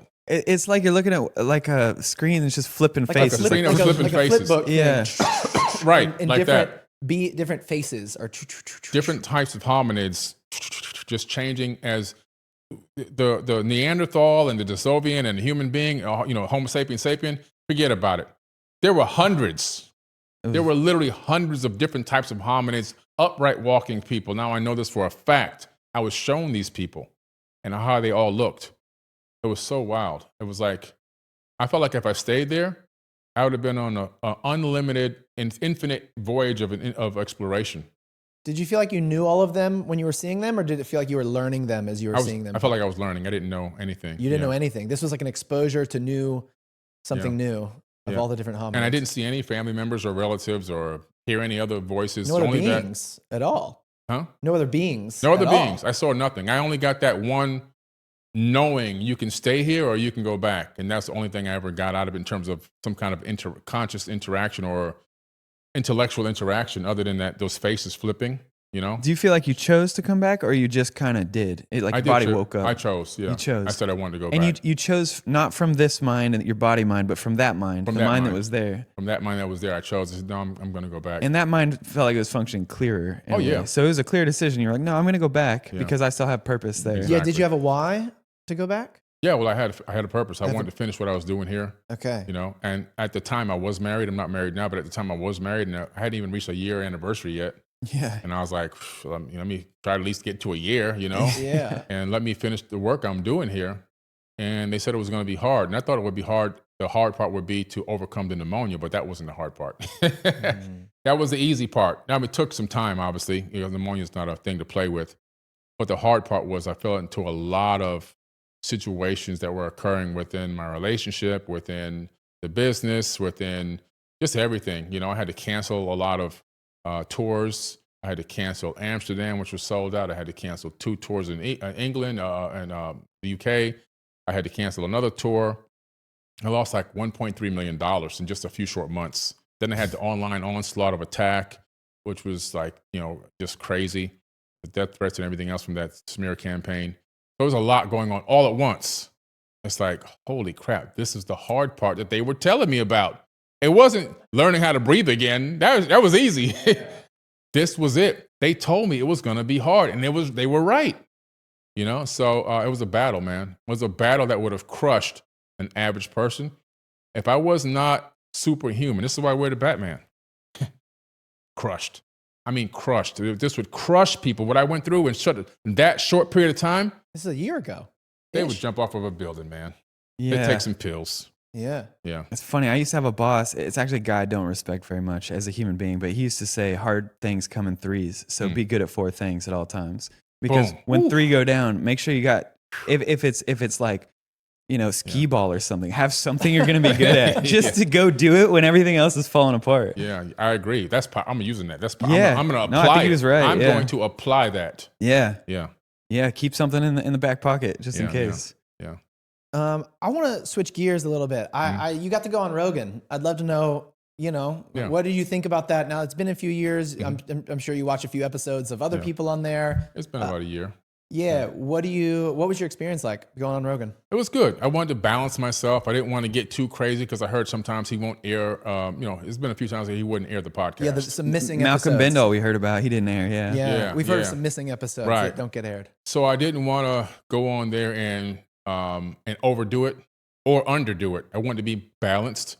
You know, it was a cool guy. He seemed like an okay guy. I walked in, he greeted me very nicely, you know, set me up nice, had me get very comfortable in there. Did you have interactions with him before at all? Or is it like your first moment chatting with him is kind of when they hit go? First moment. As soon as I walked in, I was sitting there waiting for him. He came in eventually, meet and greet, shake hands. Hey, man, looking forward to it. Use the bathroom together, you know, separate stalls. No Diddy. And we went to the...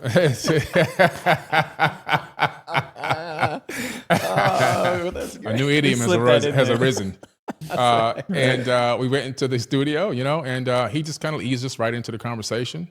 He's very well versed in a lot of this ancient stuff and the Anunnaki stuff, which I knew that already. Well, and he's talked to like 2,000 people. Yeah. And so he is one of the most amazing perspectives, I think, just by virtue of talking to so many people for so many years. Absolutely, no doubt. He's got a great perspective on a lot of stuff, and he's got enough that he can add to the conversation too. And, you know, I thought it was a very balanced conversation. I said some things on it I hadn't said in any other podcast before, which was pretty cool. Like talking about the Planet Ceres, CERES, the planet after Mars. and what it, the fresh water on there and the lights that were on and everything else, which he was looking up in real time. Everything I did, he was looking up in real time, so which was pretty cool. And I thought it was a great opportunity. Yeah. Jamie's on it. Yeah, he's on it. So I thought it was a great opportunity. I really would have loved to gone a little bit deeper and some more stuff, but you balance. Mm-hmm. Maybe I'll get invited back. Maybe I'll get a chance to talk about some other stuff. So yeah. Yeah. What are some new things that you would like to talk? Like, what are some things that you're hot on right now that you would like to spread the word about if you're able to go back on Rogan right now? The underground chambers at Giza. It's hot right now. Like Filippo Biondi, like the SARS columns, the SARS project, the Caffrey project. The Caffrey project. That's right. Yeah. I met with him and his partners, his team in where was I? North Carolina.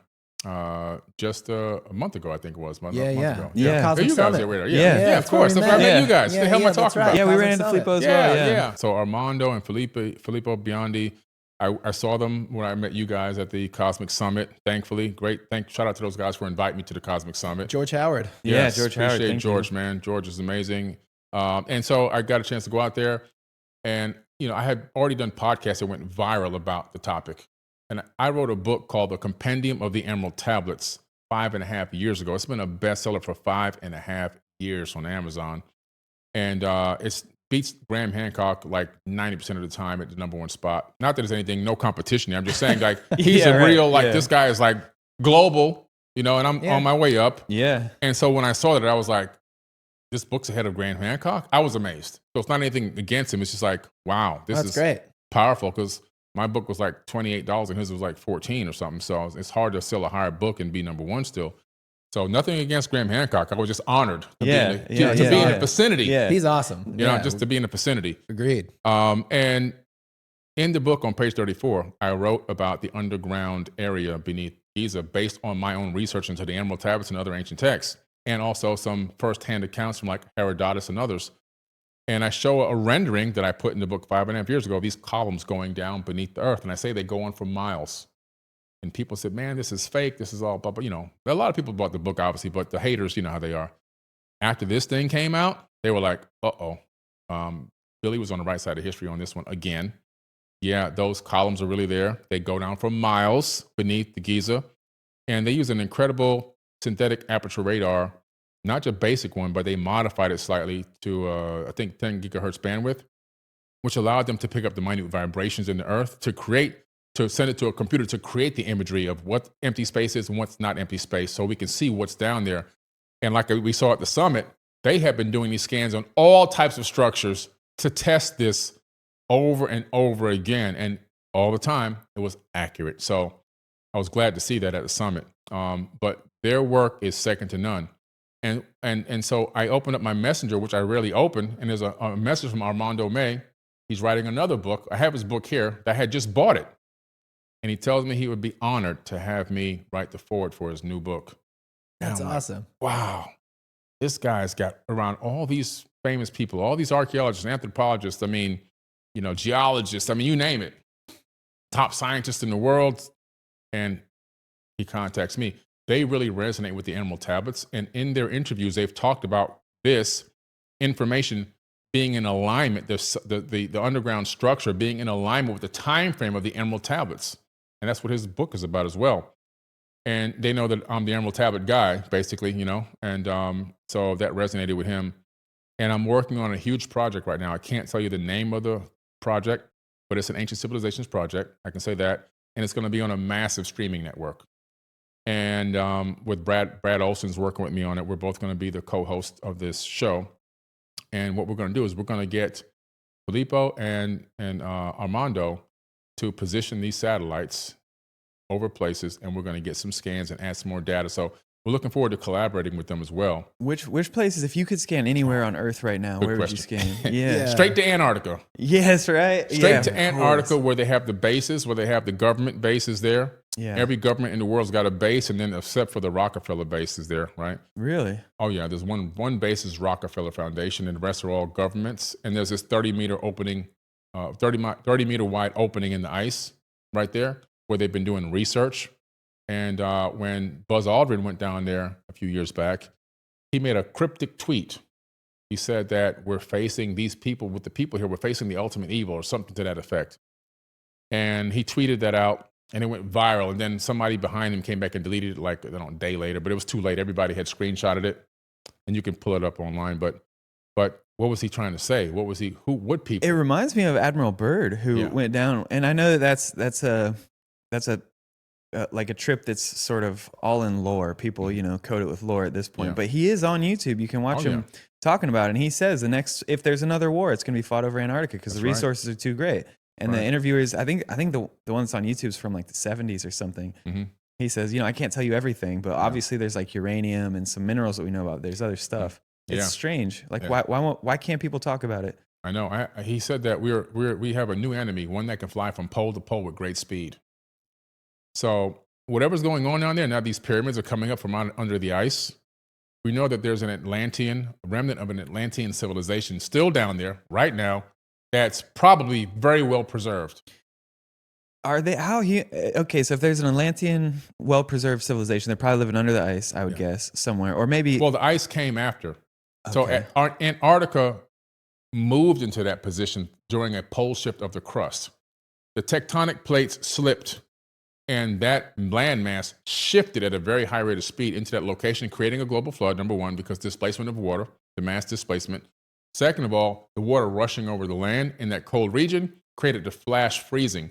And we know this because animals are being thawed out now, and when they slice them open to do autopsies, they have undigested food in their stomachs. Oh, it's so they were freezing. Flash frozen. Yeah, I'd heard that. Yeah, so that whole area was preserved because it was flash frozen. That's wild. That's why we got to find out what's down there. So the Atlanteans that are alive, I mean, this is all, we don't know this. We haven't talked to any. We don't have one to bring on camera yet, unfortunately. Not yet. We called one right If quick. you do, AustinandMatt.com. Yes. Hey, Atlantean, can you stop by? Yo, stop Joe. by the crib right quick, man. Yeah. So this is all, this is just fun. We're talking for fun. This is fun speculation. But what would they look like? Would they be like the Nordics? Would they be like humanoids? Or That's a great question. When you read these ancient texts, I believe all these beings from the ancient texts were these Anunnaki or the Anuna. They have different names. These were the Anunnaki. These were the Atlanteans. They built the Anunnaki people, or the Anuna, which is the older name for them, built the Atlantis civilization on Earth. I believe that they were the ones that built the civilization. So they were Atlantes. Now, the Atlantis one that sunk in the ocean, the whole story, the lore about that, that was just one capital of dozens that existed on planet Earth. The whole United States, the whole of Africa and Soviet Union and the Americas, wherever you go, is Atlantis. We're standing on top of it. We're sitting on top of it right now. And so they were responsible for building. They were the master architects of the Atlantean civilization, in my personal opinion. that would include like the Lemurians, and would that include the Lemurians? Lemuria was prior to Atlanteans. Oh, okay. And that's what I get from the Aboriginal elders. So I talk with them. I even own a podcast with an Aboriginal elder of all the verbal handed down histories. Lemuria predated the arrival of these Anunnaki beings, these other people. And that civilization rose to a very high spiritual civilization, spiritual and technological, like a combination of the two before its collapse. But Lemuria and Mu, that was pre-Anunnaki. Anunnaki came when we were in a fallen state, but we had previous high civilizations ourselves. They took advantage of us, masqueraded as gods, because when a more advanced civilization meets a less advanced civilization, we deify them. That's what happened. We're a cargo cult. That's all we are, is a giant cargo cult. They took advantage of that. A cargo cult. Oh, okay. Like when the cargo planes would show up and people would start worshiping it. I think that's where it comes from. Yeah. Got it. Yeah, in South Pacific during the times when they were working on dropping some nukes to see if they can blow up an island and blow up the ocean. Exactly. The islanders was like, they're gods. Yeah. They brought us cans of Spam. That's yeah, and I right. think like the next time they flew back, they would have made little model planes. They had model planes, model guns out of tree reeds and sticks. They Yeah. tattooed USA on their chest. Yeah. And they made a fake runway, and they would look up at the sky for hours waiting for the sky gods to return. Whoa. That's what mankind is. We're a giant cargo cult. We're just that with extra steps right now, I Yeah. think. Yeah. It's like we have a worship gene almost. I We mean, do have a worship It's like gene. people want to fill a hole in their heart with a, Yes. you know. There was a scientist doing an experiment on the worship gene, two scientists. One did it with magnetics. So he put a magnetic cap on this woman's head, and when he activated it, she was able to have a spiritual experience. She was kind of not a spiritual person at all. She had a spiritual experience through magnetism. Like TMS, transcranial magnetic stimulation, Yes. TMS? Yes. Oh, okay. Yes, exactly. And then there was another one who was researching the genome and realized that there's a gene in there that if it's on, you want to worship something on the outside of you. When it's turned off, you look inside. So, Oh. so we've been programmed to want polytricksters. We've been programmed to want deities to pray to. We've been programmed to want leaders and lead me, take me here. You run everything for me. So if we can switch our epigenetics to turn that off instead of on, then we look internal instead of external. Exactly. Yeah, we'll realize the power is within us, not on the outside of us. The whole universe is inside of us. As within, so without. Hermetic principles. Yeah. That's interesting. After David Fravor came out, that was for me the first time I ever thought like there might be more than what I knew about. You know, I was just a stupid human, and I thought I knew everything, and then I realized like this is a real pilot, and he's talking about it. So I actually started going to South America. I went to Guatemala, and I was living there for a while, talking to some sort of like Mayan descendants, and they gave me the Popol Vuh, and they were like, "This is kind of our origin story." And I read that they had created one version of man, if I recall it correctly, one version of man that was very, very good body. It was a very good worker, but it wouldn't worship the gods. They're like, this won't do. So they destroyed it. And then they created another one. I think the first one was out of mud or something and the body dissolved. Then they created the good one and it wouldn't worship them. And then they created us. Yeah. And it's like it says in the Mayan, in that version of because Mayan is a big term, right? It includes tons of people groups. But that people group there in Guatemala was telling me like, we are supposed to worship. We were literally designed by somebody to do that. And one of the things that I think is interesting there is when you study these ancient languages, they're actually pretty low fidelity. So when they say something like mud, like you actually find out there's only like 10,000 words. And in English, we have 150,000 words. Yeah. And so if that's true and they only have 10,000 words to describe something, they'll say, oh, they came from mud. And so we would look at that and go, well, if they meant it was genetic engineering, they would have said genetic engineering instead of mud. But if they don't have the word for genetic engineering, they're just going to describe mud. So we have to hear some of these old stories and go, this is a low fidelity way of describing what's happening. And how do we use English, which is why English has taken over all over the world, is because we have prefixes and postfixes and you can create new words. It's such a dynamic language and it absorbs other languages. It's actually a technology. English is a better technology than a lot of other languages because of these things. And so we want to take that technology and overlay it on their stories and go, wow, how can we reinterpret this in a higher fidelity way? And so they're just describing genetic engineering. They made one, they didn't like it, they made another, and they're modifying genes. That's it. And the same stories in the Enuma Elish and the Epic of Atrahasis as well, and the Sumerian tablets, both Babylonian and Akkadian versions. Same story. They started making these people. They couldn't get them to worship. They also couldn't get them to replicate. They were making them clone through a cloning technique, which I show people the cloning technique on the hieroglyphs when we take them to Egypt. We take them to the temples to show the actual cloning recipe, how they did it, and how the clone of the person comes out. It's all in the glyphs. But if you take a tiger and a lion and mate them together, they have a ligon or a tigon, but that ligon or tigon can't give birth to anything.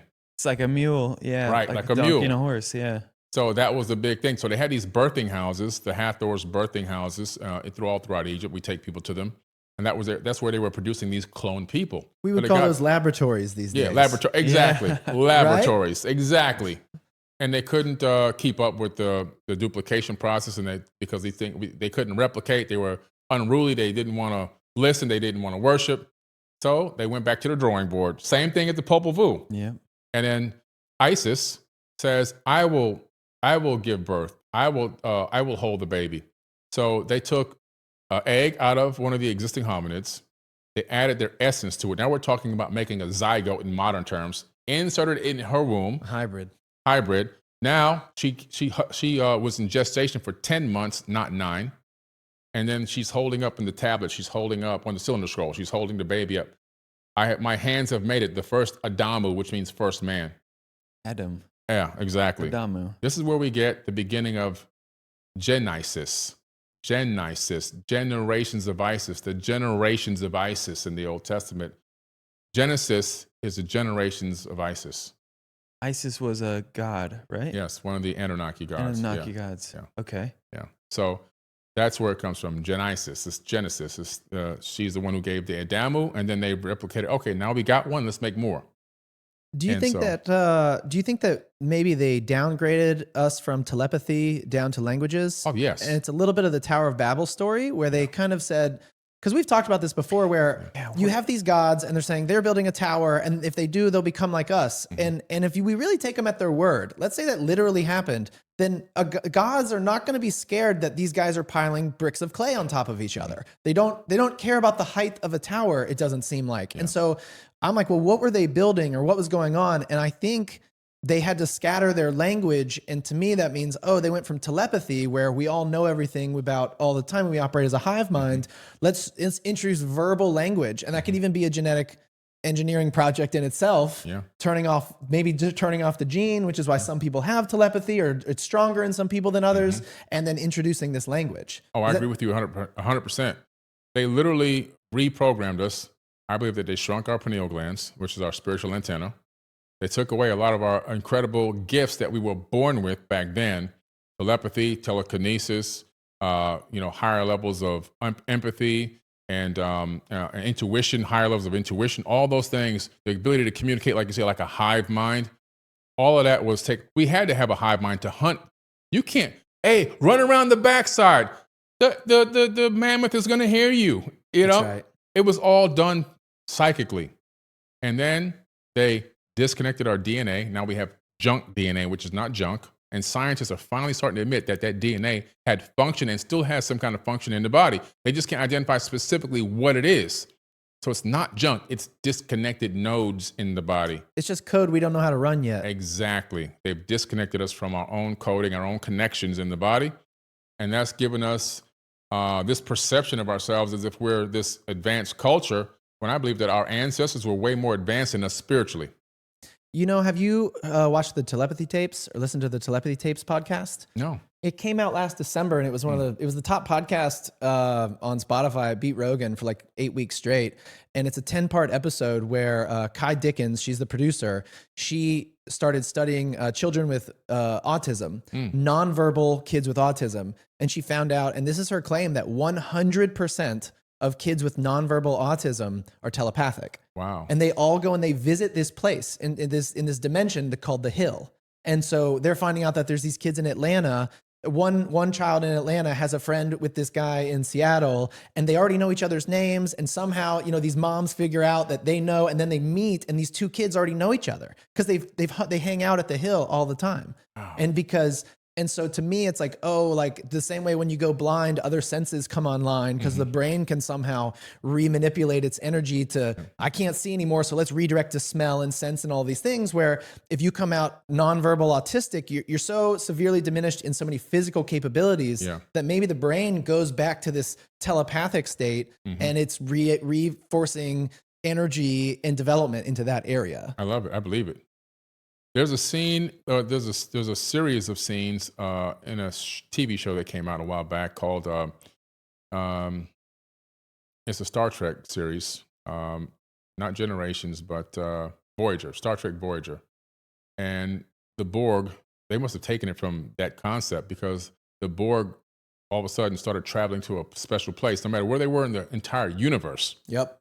They all traveled to this one place to meet up telepathically and greet each other and have fun and picnics and hang out and go on dates and everything else.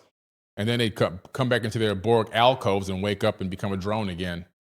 Yeah, very similar. Yeah, I even saw this one YouTube video of a guy. He's a very tiny channel, and he's doing remote viewing. He's a remote viewer. And so he saw the telepathy, listened to the telepathy tapes, and he's like, I'm going to go to the Hill. And so he has this whole story of him going to the Hill in a remote viewing, and all the kids were kind of like, hey man, is that you good? Like, kind of like, why are you here? Why are you here? Wow. And they weren't aggressive because But they could sense that he was doing it for YouTube, which has like an external motivation. they could sense his intentions. And he says they actually came and carried him away from the Hill. And they brought him to a separate part where he's like, I could see it over there, but they wouldn't let me in just because I wasn't pure in my intention. Yeah. And I didn't want to lie to them. They were like, why are you here? And it was kind of like, I just thought it was cool. And he's like, imagine a clubhouse with a bunch of kids playing, and an adult comes in, and they're all like, You good? Are you here to play? And Yeah, you're kind of yeah. like, no, I'm not here to play with you guys. I'm here to just check out what's going on. Yeah. And they're kind of like, that's not cool. Get out of here. Like, we're having fun, And so it Wow, wasn't that's aggressive. crazy. But we're even seeing these remote viewers go and visit it. Check this out, though. I don't know Kai, but I think where she landed was you don't have to be autistic to have this ability. You just have to be nonverbal.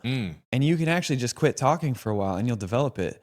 So then there's a question for all the rest of us. I think this might be a real question in reality that we have to face is like, are you willing to stop talking to develop telepathy? Well, and we've done studies where you stop talking and they say if you stop talking for 30 days and you don't read any words and you don't see any words and you stop talking for 30 days, you actually stop thinking in words and all of your thoughts become, it becomes more visceral. It becomes more like I heard it described as if I say Thanksgiving, you don't think of the word Thanksgiving. You smell the smells, you see the turkey, you feel the warmth of the thing, you see the fire. Like you don't think Thanksgiving, you just feel Thanksgiving. Right. And they say after 30 days of no actual verbal communication or any language at all, everything changes about your perception of the world. Incredible.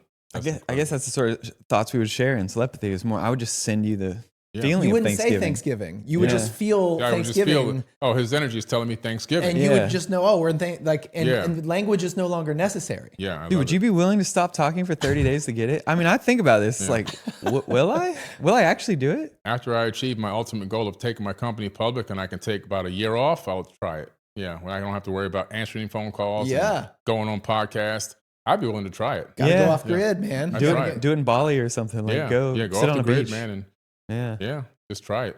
What do you think of a Tartaria? Because I've seen a lot of these videos of all these, honestly, huge city hall buildings all over America. And it's like, they built this in 1850 when it was mud shacks. Matt loves Tartaria. And Matt loves Tartaria. Huge building with perfectly cut stone that they just built as their city hall 160 years ago.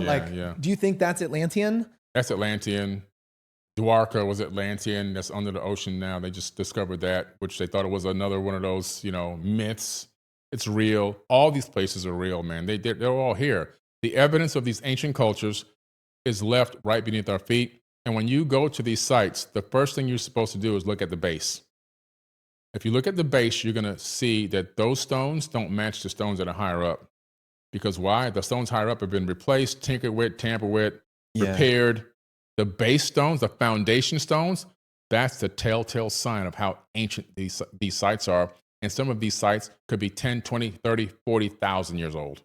It reminds me of my house. If I get like a break in my drywall or something comes out and I fix it myself, it looks patched.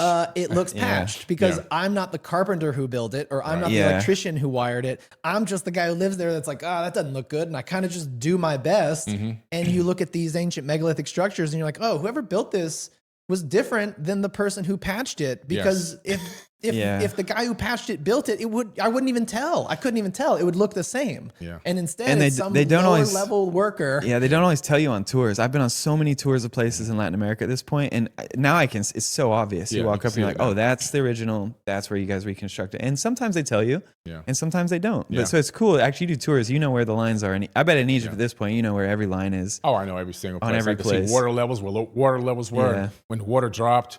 Excuse me, when the water levels dropped and receded, when areas were flooded and weren't, and where repair work was done and wasn't done, and all of that, even in Peru. If someone were to be thinking, I want to go check out a megalithic structure, what would be your recommendation? Number for the one, first where do they start? Egypt. Yeah.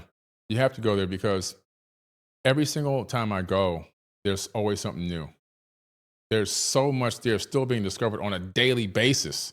You're guaranteed to go back and see something new every single time. And when you go to the pyramids, the Great Pyramid at Giza, for example, you're looking at something and standing next to something that you can't put in words, you can't put on Google Photos, you can't do a photo from your phone. You have to be there to experience this. And then when you go inside and we take you inside these shafts and we take you beneath the bedrock to areas that nobody gets a chance to really go to, the subterranean shafts, and you're standing 500 yards beneath a pyramid, you're like, wait a minute. And then you see other areas that you couldn't go to, but they're blocked. Who blocked them and why are they blocked? Well, they connect to those other underground areas that these scientists found, right? You get overwhelmed with, this is ridiculous. Yeah. How did you get access? Because you have keys to certain spots that not every tourist would have, right? I spent, two reasons. One is I spent a lot of time going there. I made the right connections. And I also continue to build my career in ancient civilizations, and my knowledge about ancient Egypt resonates with the Egyptians at the highest level. They come up to me, the Egyptologists from there, they run up to me for autographs and photos. The Board of Antiquities people, they know me very well. They've come and done speeches and lectures to my tour, which they never do. It's just been incredible. I've been able to make the most incredible relationships there to give me the biggest amount of access that pretty much I think almost nobody has. I have the highest level, I believe. Well, I want to ask you this question, and you feel free to just dodge it because I know you're friends with all these people. It sounds like, but like my understanding is, if we did seismic tomography, like we put little sticks in the ground and we rattled some waves, we could really map out what's underneath the pyramids. But the Egyptian government won't let us do that. They won't do it. Why not? They are being paid a lot of money from mainstream sources, predominantly Rome, Vatican is one of the biggest ones. And other big countries like America and England, for whatever reason, they want to keep the status quo of history. They don't want the pyramid to be 40,000 years old, 36,000 years old. They don't want the pyramid to have these underground chambers that are so incredible that they make the pyramid look like a speck of dust. They don't want to break the narrative around history, because the narrative around history that's out has been monetized and has made trillions and trillions of dollars. Grant money relies on it. Donors rely on it. And once the narrative changes completely, like a random, like really chaotic shift, all that goes away. Like 10,000 PhDs that are worthless because they did it on the old version of history. Yes. So you're saying they're getting money from Western countries? Egypt takes a lot of money from the West and also from Europe, a lot in Germany, especially Germany. They take a lot, even China, a lot of money in. And then unfortunately, well, I can't say it on this video because I might take away my passport, but they take a lot of money in. Yeah, okay. Take a lot of money. And is it from like billions. the Smithsonian, or is it like the archaeological institutes of these countries that are doing it, or is Smithsonian donates, Vatican donates, China, Germany, the UK, and America. If you could go into the Vatican, what's one thing you think you might find that people wouldn't expect? The Emerald Tablets of Thoth. Right. Oh, right. shoot. You think they have them? Oh, they have them. They have them. I talked to a Knights Templar and also a 33rd degree Mason, Timothy Hogan. Yep. And he confirmed that that's where they are. He's legit. He's 100% legit. You got to get him on your podcast. Yeah. Matter of fact, I'm going on a tour to Mexico with Timothy Hogan and his team. So his team and my team are going to collaborate and do a Mexico tour. Oh, no way. I should join if you have spots open, because I live in Mexico. He lives in Mexico. Oh, beautiful. Yeah. He's got my Egypt access. He has it in Mexico. Oh, right. I'm talking about climbing all the pyramids, going inside of places. The whole works with no tourists there. Right. Oh, And we got the private access. Just like I have in Egypt, I got the private access. He has the private access. So we're doing a huge collaboration coming up here for next summer. Next fall. One of the nice things about some of the ancient sites being in some of these countries is, as we say in Mexico, money makes a dog dance. So you can kind of get into place if you need to. Yeah. If you're willing to spend and cut down on your margins, make the right connections, make sure somebody's not going to snitch you out. Yeah. You can do some incredible things. Yeah. Wow. Okay, so Egypt's number one. Egypt's the place to go. And I agree. I think it's overwhelming. I think you need to get to the point where you just think, this is ridiculous. Like, think whatever you think about how humans did what they did, and then just go stand beside the pyramid and just go, yeah, all right. Yeah, we built this. Like, okay. There's this overwhelming level of ridiculousness when you go, this can't be the whole story. No. Because when you stand next to the Great Pyramid, the first thing you're going to notice if you're paying attention is those cookie cutter stones that they told you over there. Every individual stone is custom cut specifically for the location it sets in. So it's a giant interlocking puzzle. It's not cut these 2 million stones this shape and just roll them over here on tree rollers and stack them up like Legos. No, didn't happen that way. I'm sorry. Every individual stone, no two stones are alike. Everyone's a fingerprint. So this construction process couldn't have gone that way. They'd still be trying to build it today from back then.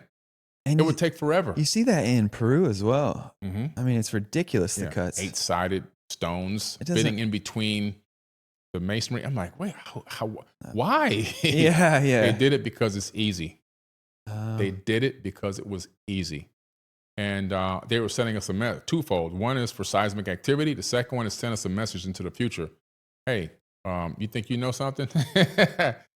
Yeah. Did you hear, I heard Robert Schoch's wife, Robert Schoch, famous Egyptologist, and she was speaking at the Cosmic Summit, and she has this theory that she said, it's just a thought that she started putting together, and she has all these photos. And she said, if you go around Egypt, and I'd be curious what you think about this, you see all these mud bricks everywhere?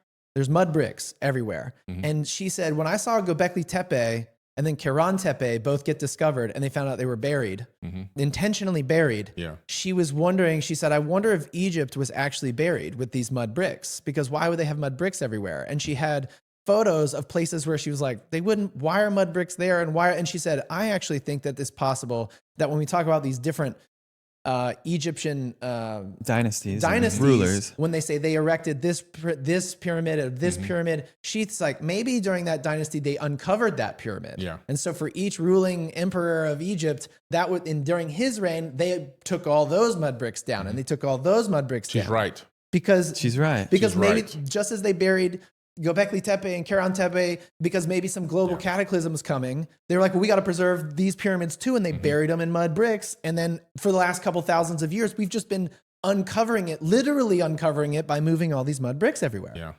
These pharaohs were just taking claim to what already existed in most cases. But if they get to remove it, they get to go, that's mine now. So exactly. The mud bricks were like the styrofoam peanuts that you pack stuff in. So someone packed all these pyramids and stuff? There's not only that, but they found from ground penetrating radar over 200 pyramids beneath the sands of Giza. Right. They're all buried. They're buried on purpose, just like Göbekli Tepe is buried on purpose, just like Keren Tepe was buried on purpose. So you have to say, what was the purpose of doing that?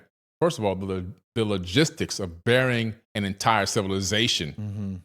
It's mind-boggling, because for us to do that, that would be overwhelming, even with modern technology. Just as I think maybe we would create robots that do that, maybe they created humans to do that. Yeah. They did it with something. One Move that reason mass. you might pack it's because you're coming back. Do you think they're coming back? Which ones? Whoever built them originally, do you think they packed them with the mud bricks because they're coming back? Was it to they preserve always them? said that they were going to come back, but they broke all the technology. So the apexes of all the pyramids are always missing. The interior pieces, like the resonating rods that went up the Grand Gallery towards the King's Chamber, the slots are there, but the rods are gone. What It's like happened to taking the the rods? CPUs out of all the computers, and now we got metal racks everywhere, Yeah. but like not the actual guts that make it run. So they broke the technology everywhere, The Niles meandered away. It's all dried out. It's no more running water underneath the aquifer, underneath the pyramid, so no more physiostatic electricity. All these things were done in a way to break the technology when they bailed out of here. It's like winterizing your house. So you don't think they're coming back necessarily? They said that they will return in some point in the future. Okay. I believe that the Black Knight satellite, which I did a documentary on called Black Knight Satellite Untold Truth, which is an award-winning documentary, I believe that they own that. It's if I recall, it's like the only satellite it looks unartificial, maybe artificial object that goes north to south, rotates north to south around. That's right. It's on a naturally. polar orbit. Yeah. And it made Time magazine in 1960. Yeah. And an it's astronomer, a very strange Very thing. strange. We couldn't do that back then. No. And an astronomer, he decoded the signal coming from it, and it gave him the coordinates to the Boötis constellation, or where you have the Epsilon star there, Boötis constellation. When I looked into that for this documentary, I said, let me go to the ancient text, because they all owned planets, moons, stars. I said, who is attributed to the ownership of Boötis? Enlil. So Enlil from the ancient Sumerian tablets owns the Boötis constellation. These people own moons and planets and everything else. So it was my natural instinct to just go look and see, and it was Enlil. Now, what was Enlil known to have in these tablets? An all-seeing eye, where he can see what was going on any place on the planet, population densities, crops, harvest times. How is he seeing this? We would need a satellite orbiting in a polar orbit to see these things right now. It's so obvious when you realize they don't have the word satellite and they have to describe it on tablets, and they just go, oh, it's an all-seeing eye. Right. And you're like, that's a satellite. Yeah. That's a network of information technology that is monitoring everything everywhere, but you don't have any of those words. So you just say it's an eye that sees everywhere. Right. And I believe it's still transmitting information back to Boötis, because I believe it's using something called quantum entanglement. So the information that as it FTL. scans Earth, sending it real-time data back through quantum entanglement back to the source. Michio Kaku was on an interview in the news, And he was talking about the fact that the Boötis has this void in it. It's called the Boötis void. It's the largest known void in the entire universe from what we can see so far. They said there's not even space dust in this void. And he says, for him and his peers, it looks like a cloaked advanced civilization, his exact words. And then you have the signal going back there. You have the Black Knight satellite orbiting in the polar orbit, which we couldn't do. Then you have Enlil, the all-seeing eye. They laid down fiber. You Yeah. Yeah. know? That's how Pretty you do it. interesting. Interplanetary fiber. Yeah. Well, it looks like our time's wrapping up. Billy, thanks for hanging out with us, man. Thank you, man. Appreciate it. This has been so It's fun. been really fun, man. Yeah, thanks Yeah. for sharing Yeah. about where you came from and Yeah. you know and your thoughts. Yeah. I think I love what that you're on the edge. I love that your mentality is to keep going and to Yeah. take action on things. And you know, I really appreciate it. Thanks Thank a you. lot. Appreciate y'all, man. Thank you. Yeah. All right, All right, cool. that's a wrap. That's a wrap. Cool. All right. Thanks, Beautiful, man. man. Thank you. That was awesome.